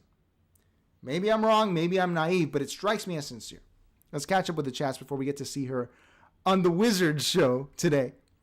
All right. Mr. Elu says, Ana Kasparian used to be on Jacobin and was friends with Michael Brooks, who was friends with the unregistered guy. Oh, Thaddeus. Oh, dude, I want to get Thaddeus on here, man, but I feel weird. Like, what do I do? Do I just tweet at him and be like, Thaddeus, I would love to interview you, man? Because he got shit on because he had some takes on, like, it's like Polia, right? Like, if you talk to some of these guys, they're going to have weird takes when it comes to, like, children and age of consent. But whatever. I don't give a shit, dude. It's Thaddeus Russell. He's married with a kid. What the fuck do I care? Divorced with a kid, you know? I would love to get him on here. I love Thaddeus, dude. Thaddeus he deserves more. He deserves more. Everything says, I think she's being honest because she's been slowly becoming like this over the years. Right. It's not like a complete 180 shift. That's what's cool. Mr. Elu says it's an anti-Israel coalition. But I don't think you can, maybe I'm being too cynical here. I don't think you can win on an anti-Israel platform. And I think even if you do, you're going to get usurped. You're going to get taken out. So what is I think it has to be a little deeper. Because that's like the anti-Masonic party, right? Like you're running on the anti-Mason. Like that was their single issue, the anti-Masons in the 19th century. You can't be like, I'm the anti-Israel party. You don't win. And when you get to power, what do? And this seems a little bit more thought out. You know, it's not just like, let's cut off all foreign aid to Israel. Israel deserves to be condemned at The Hague. It seems a little deeper. That's the only disagreement I'd have. And of course, today, she went on the Wizard Show. The Wizard Show. We have to play the banner again. I'm very happy with this one. Hang on. No, sorry. I hear you and I accept that and we'll leave it there. Thank you all very much. Say the M word. Go on.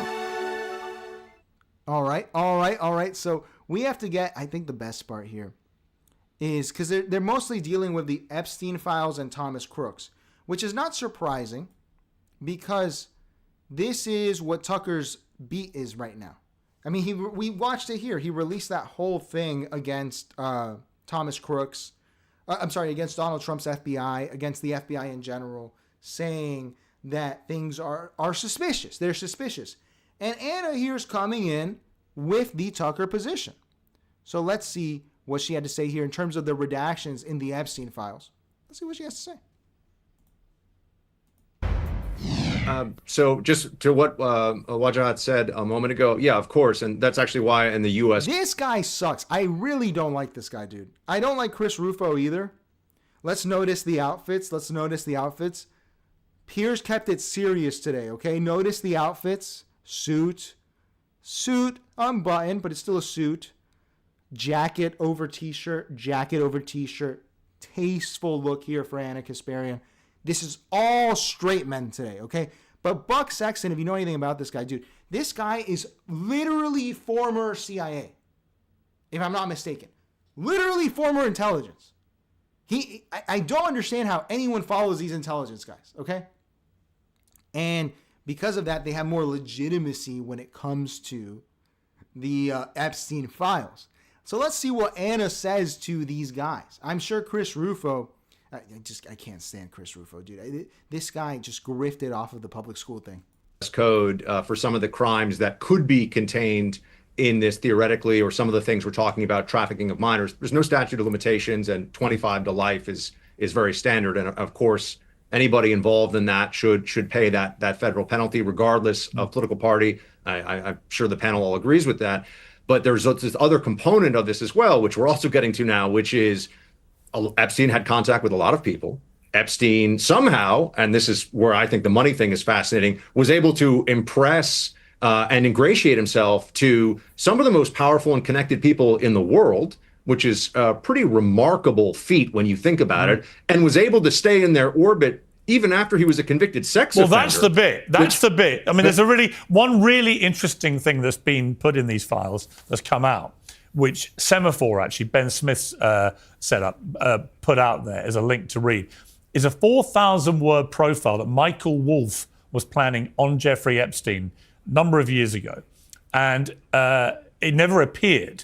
But in it, Wolff details all these rich, famous, powerful people coming and going all the time after the conviction.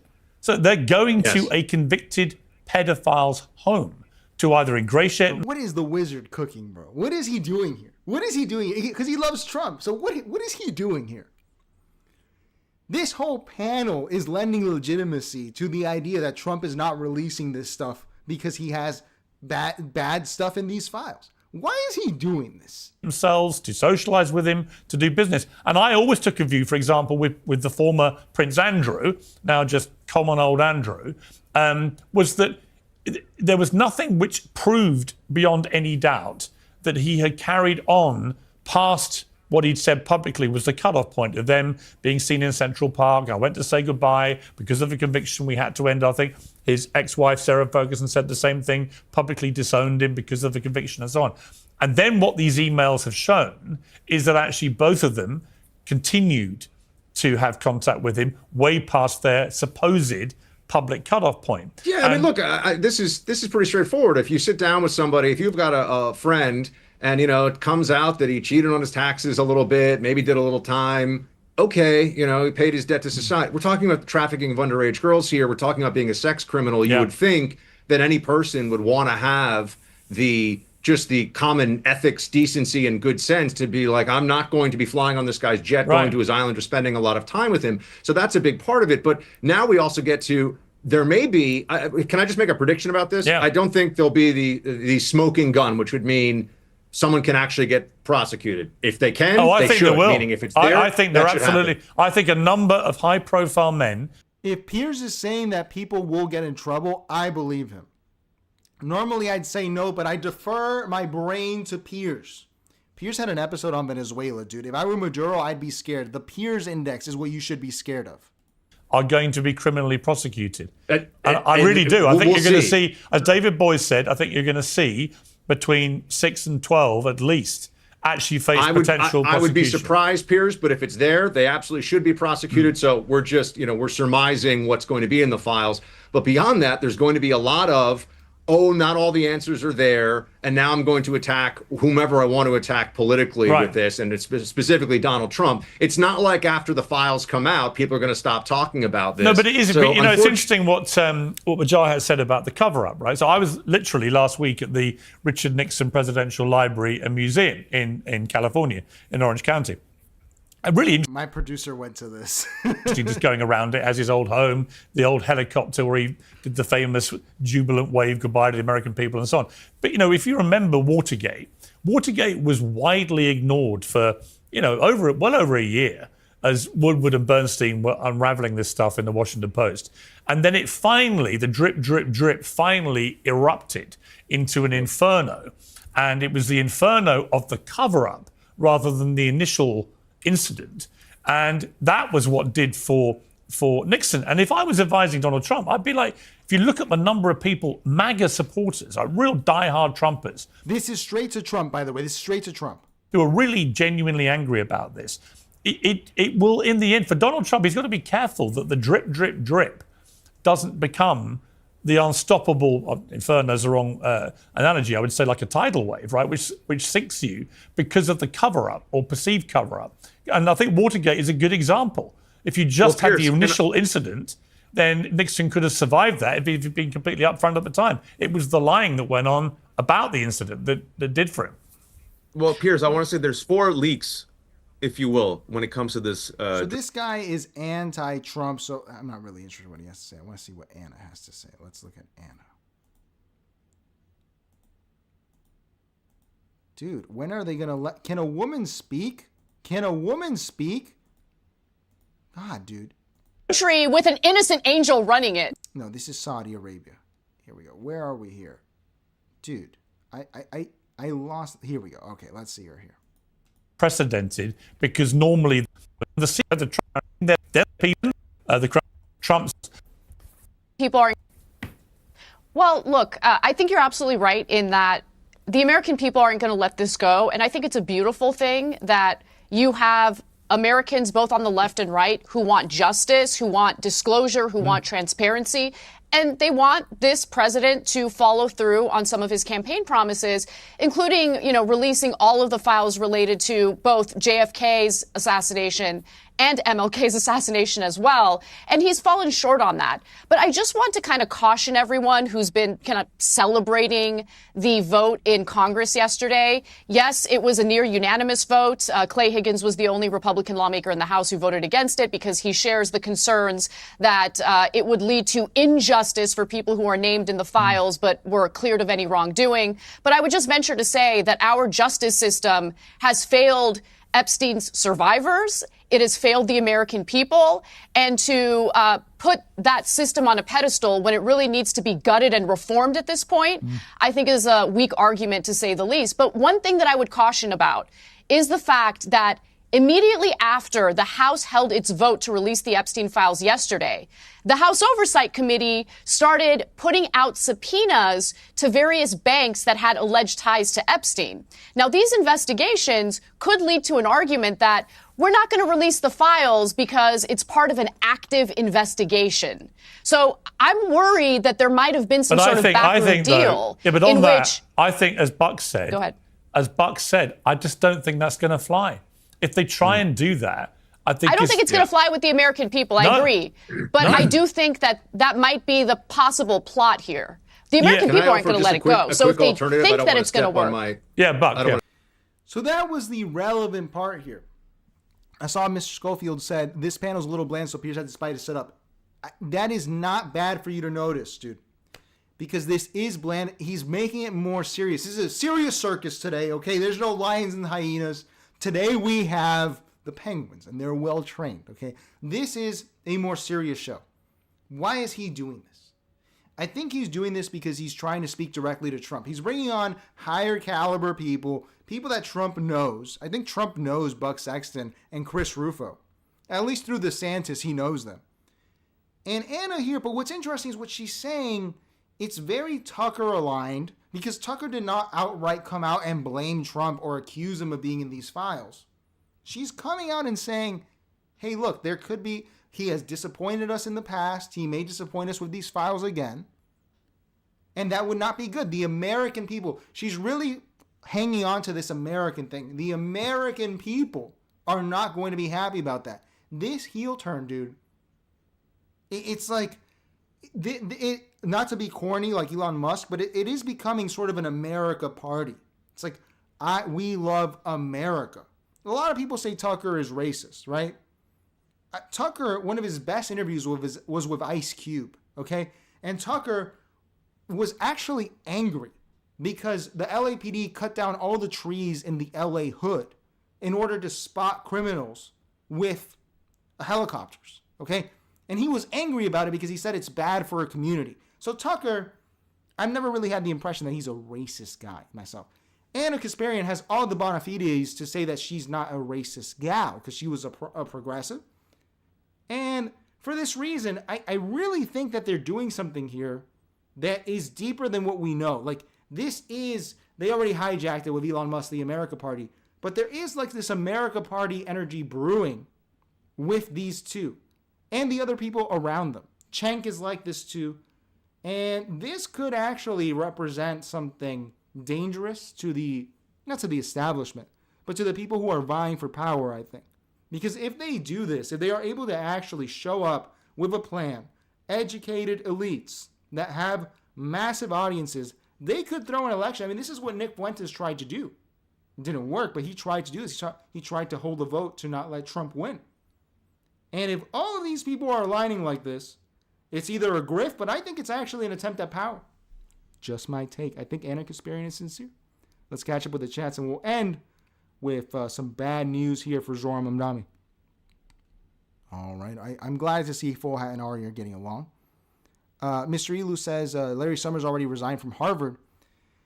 Thank God. Larry Summers is a fucking dumbass, dude. Larry Summers has been wrong about everything. Arya says, did you read any of the files? I downloaded them and read some of it. I have not read them yet. Honestly, I don't think the files are legit. I think that they're going to scrub them. I Hate Everything says, I think we can all agree Bill Clinton was definitely there. You mean Bubba?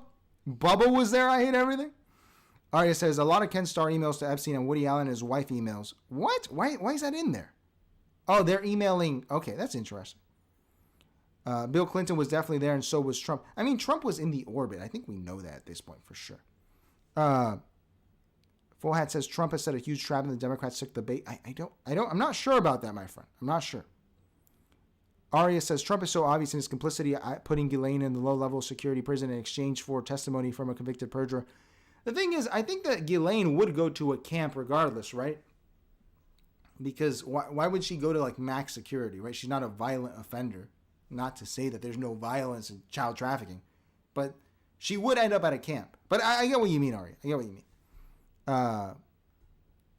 Ephra says, let me see here. What the hell, dude? I hate OBS. I'm going to look up the other thing that you were saying, Ephra. Ephra says, Congressman Garcia and Crockett hold significant leverage people can't even comprehend. The drip, not everything shock and off with information strategy is very effective. I didn't know that Jasmine Crockett was Machiavellian like that. Ephra, what's the evidence for that? I'd like to know. The shock and awe strategy does not work in this case. That's interesting. I didn't know that she was behind this. Mr. Elu says, I think Ro Khanna and Thomas Massie were considering a unity ticket for the American. I don't trust Ro Khanna for a second, man. I really don't trust him. Purely because he's in power representing Silicon Valley. I don't trust him. I don't think he actually wants to do anything. But that's just my bias. Full Hat says, if there was anything negative about Trump, it would have come out before he ever stepped on the escalator. Maybe. I Hate Everything says, Donald Trump, there are known unknowns and there are unknown unknowns. Oh my God, dude. If he goes full rummy, full Bush, it's going to be, because this is basically the Bush administration all over again. This whole admin, blowing up the budget, starting wars around the world that are illegal. This is the Bush admin. So wouldn't it be surprising? All right, that's the end of Piers Watch. So let's play our graphic out again. Hang on. No, sorry. I hear you and I accept that and we'll leave it there. Thank you all very much. Say the M word. Go on. And today, to end the show, we have to show... anyone, I think if you're like 33 and below, probably, you remember there was this band called Big Time Rush that was popular because of a Nickelodeon show. I remember I was like a tween when that came out, I think. I never watched it myself. Not because I'm too cool for school. I just didn't like live action, you know? But Big Time Rush's singer has come out against Zohran Mamdani. I think it might be over for him at this point, man. If you have Big Time Rush coming out against Zohran, I mean, those are hard men. I like to get a bunch of men together. Okay. Men that are the hardest of the hard. And I want to be with these men. When the boy bands are coming out to attack you, there's a problem. Let's see Fox Business cover this major issue for Zohran. James Maslow, actor and singer from the hit boy band Big Time Rush. He says, quote, he stands with Israel amid a rising tide of anti-Semitism, and he said that publicly, right out there. James is here with me here now in New York City. Zohran Mamdani is likely to win the New York mayoral election. So I hear. Yeah, so, okay, nicely put. What does that mean for the Jewish community in New York? I think it's concerning. You know, I was born in this city, but I don't live here anymore, so I won't be voting. But I have a lot of friends and family in this city. In fact, I was at a huge event last night with almost 1,000 Jews. I didn't know that Big Time Rush was Jewish.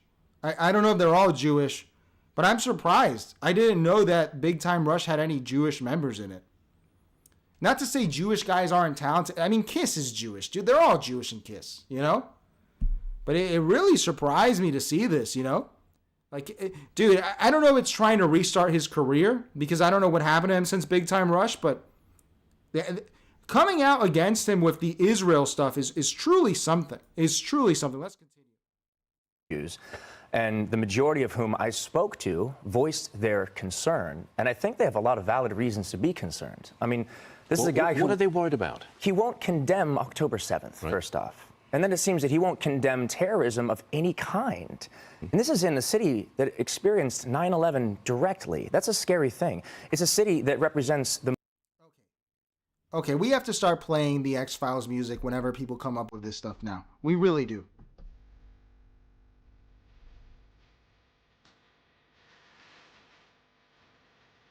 They will not drop the Zohran is secretly a terrorist accusation, man. And at this point, it's embarrassing. This came out 2 weeks ago, dude. Like, why can you... Come on. Come on.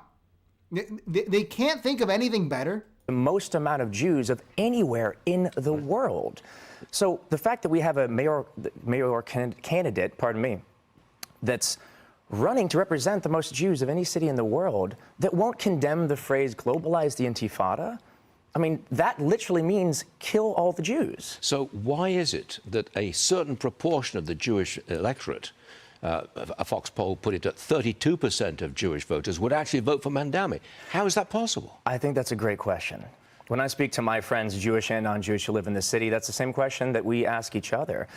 I don't know the answer to that, other than I can understand the simple concept of wanting something different, right? When I try and think about this pragmatically, take my own opinion out of it, why would somebody vote for Mamdani? Well, he's charismatic, he's younger, and he's simply completely different than anybody who's run before. So if you're sitting in this city or any city going, well, my situation isn't where I want it to be personally, so maybe I'll vote for something completely different, and that's essentially all you're doing, you're going on gut feeling or emotion, I think that's why. But if you look into what's happening, look into his policy, I think it's too scary to ultimately actually consider. But you're basing your opposition to him not on his socialism, but on his position vis-a-vis the Jewish population.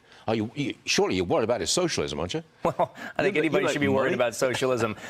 I grew up loving history and studying it quite a bit, whether it's Middle Eastern or our own history, and it's a fact. Socialism has never worked. I mean, outside of a kibbutz in Israel, which ironically, it works great in a kibbutz, up to 1,000, 2,000 people. But outside of that, socialism has never worked. So yes, I'm concerned about that, but I'm here to talk about anti-Semitism. So from the Jewish perspective, I'm even more concerned. Okay. Why are you asking people... As he said, he doesn't even live in New York, dude. This was pre-election, but I thought it was important to bring up to show how this one slipped under the radar when we were covering it. How stupid this shit is, man. These people are incapable. Anyone who opposed this guy of coming up with any persuasive argument. This was a well-earned victory, and I didn't know that Big Time Rush had such strong opinions on the kibbutzim and on anti-Semitism in New York City when they don't even live there. So I just, dude, and I hate everything that says, Jewish socialism. That's what I don't get, man. It's like, as I said in the beginning when we watched the young Jewish lady who was attacking Catholicism, whoever is doing the propaganda, denotational, not connotational, I'm talking about propaganda, on behalf of the Jewish community, has dropped the ball dude, these are the worst attacks I've seen ever. The Jewish community is a talented, artistic community. How are you bringing out Big Time Rush to say the stupid arguments when they don't even live in the city? It's just insane. And so I thought it would be worth bringing up because, hey, I wanted to know where Big Time Rush is. I wonder if iCarly came out and said she supported jihad against the government of Syria or something. That'd be interesting to see. Maybe iCarly has opinions, or Jeanette McCurdy thinks that we should be bombing these boats in Venezuela. Maybe all of the teen movie stars, we should have them come out and give their opinions because apparently Fox Business has an appetite for this. Let's catch up with the chats and close out the day, everybody. Let's see here. All right, so sex offenders are not allowed at minimum security prisons with other women. Is that, Aria? I'm going to GPT that real quick. I'm going to GPT that one because I don't know if you're right. And I don't know if I'm right. Let me bring that up here. Let's GPT it live. I'm not saying you're wrong, but I'm very curious about that. And because sex offenders actually get pretty good deals, Aria, from what I've seen. And it's kind of disgusting how it happens. So let's bring this up here. And let's see. All right. So, do sex offenders get to go to minimum security camp often? Let's see. Let's see what ChatGPT has to say. Let's make this big here. Right here. Here's short answer, rarely. Oh, I guess you're right, Aria, and only in very specific situations. Most sex offenders cannot go to minimum security camp. Anyone with a sex offense history, including certain internet-based offenses, is ineligible for camp because camps are for open movement, low supervision facilities. Exception. Some offenders whose sex-related conduct was not part of the instant offense, a decades-old nonviolent conviction, or something coded differently on the... Also, the charge is not technically categorized as a sex offense.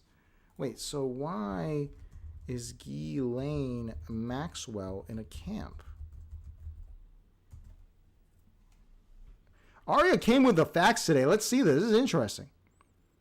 Maxwell was convicted. Why this is surprising. The BOP officially policy generally precludes placement in minimum security camps for individuals with sex offense histories. For instance, a letter from Senator... What? Yo, that's crazy. Aria, big ups for Aria there. We don't have a definitively public acknowledged reason that fully satisfies waiver or exception. It appears a waiver of standard placement. Wow, Aria. Wow, that's very impressive, Aria. I did not see. Okay, interesting. Forat says, ask yourself, why was Jamie Raskin intercepting illegal emails from the prison when Ghislaine Maxwell was talking to her attorney? I don't know. Mr. Elu says, I share your mistrust. He was also voted against socialism. Roe, I don't trust him. I hate everything. Remembers Big Time Rush? Yep. It was a big show. I remember that. It's a shame to see where they are nowadays, you know? David Goggins. Yes, we have David Goggins in the clips. Arya's pissed at MBS getting a dinner party. Al-Qaeda got their money from Saudi Arabia, MBS and Khashoggi. Why isn't this guy upset about MBS and the White? I'm pretty soft on Saudi Arabia, Arya, because it wasn't the Saudi government. It was people that were part of the royal family who gave some funding. So you can't really pin it on Saudi Arabia. The Khashoggi thing, I think there's a little bit more to that story. Not to be a Saudi shill here, but I think there's more to the story than what they said. His excuse was very piss poor. He gave an excuse where he said he didn't know about it. But I just think Khashoggi, there's a little bit more to this story. But that's just me.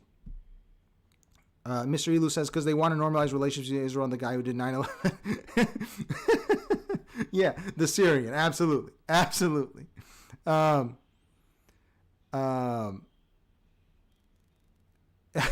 Aria's hating on Big Time Rush. All right. Sabrina Carpenter was in a Venezuelan boat SNL sketch. That sounds hilarious, history. Dude, if SNL was funny, they'd have so much good material. And thank you, Aria, for coming with the facts. All right, everyone. Let me just chill here for a last second. So here we have the parody bracelets. I pinned the link here. So now it's actually more legit. It's pretty easy to buy now. You just hit add to cart. 1 for 10, 2 for 15. As I said, I made the promise to make them cheap. We have the Discord. Join the Discord. We have audio vibes in the Discord. That link will be in the description. It's in the description. Join the Discord. It's free, dude. And we get to crowdsource. And finally, the Patreon is $5 a month or $20 a month. I added the $5 tier to support the show, or consider becoming a member on YouTube like Ephra, and I think Audio Vibes, and Robert has renewed his membership. So I appreciate you guys. Appreciate everyone here. Mr. Schofield, Mr. Elu, I Ate Everything, Aria, Fall Hat. I know I'm leaving someone out. Ephra. Appreciate all you guys showing up. It was a bit of a slower show today, man, but we still got a lot done, and the clips will live forever, dude. The channel's blowing up. We hit 1.1K today. The clips, I needed to start doing that earlier. The clips do well. Appreciate you guys tuning in. I hope you're enjoying the new graphics and the upgrades on the show. And consider picking up a bracelet to support the show. Consider joining the Patreon. Join the Discord. It's free. And I appreciate you guys. Thanks for tuning in, and I will see you tomorrow. Change the world. My final message. Goodbye.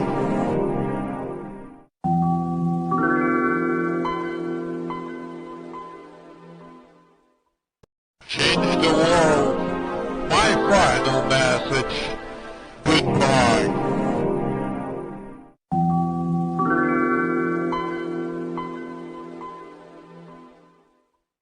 Change the world. My final message. Goodbye.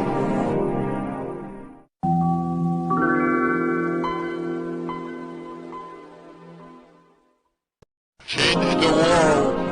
My final message. Goodbye.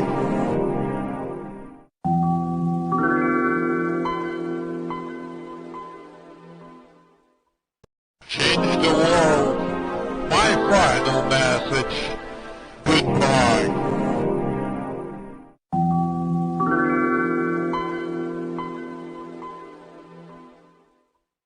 Change the world. My final message. Goodbye.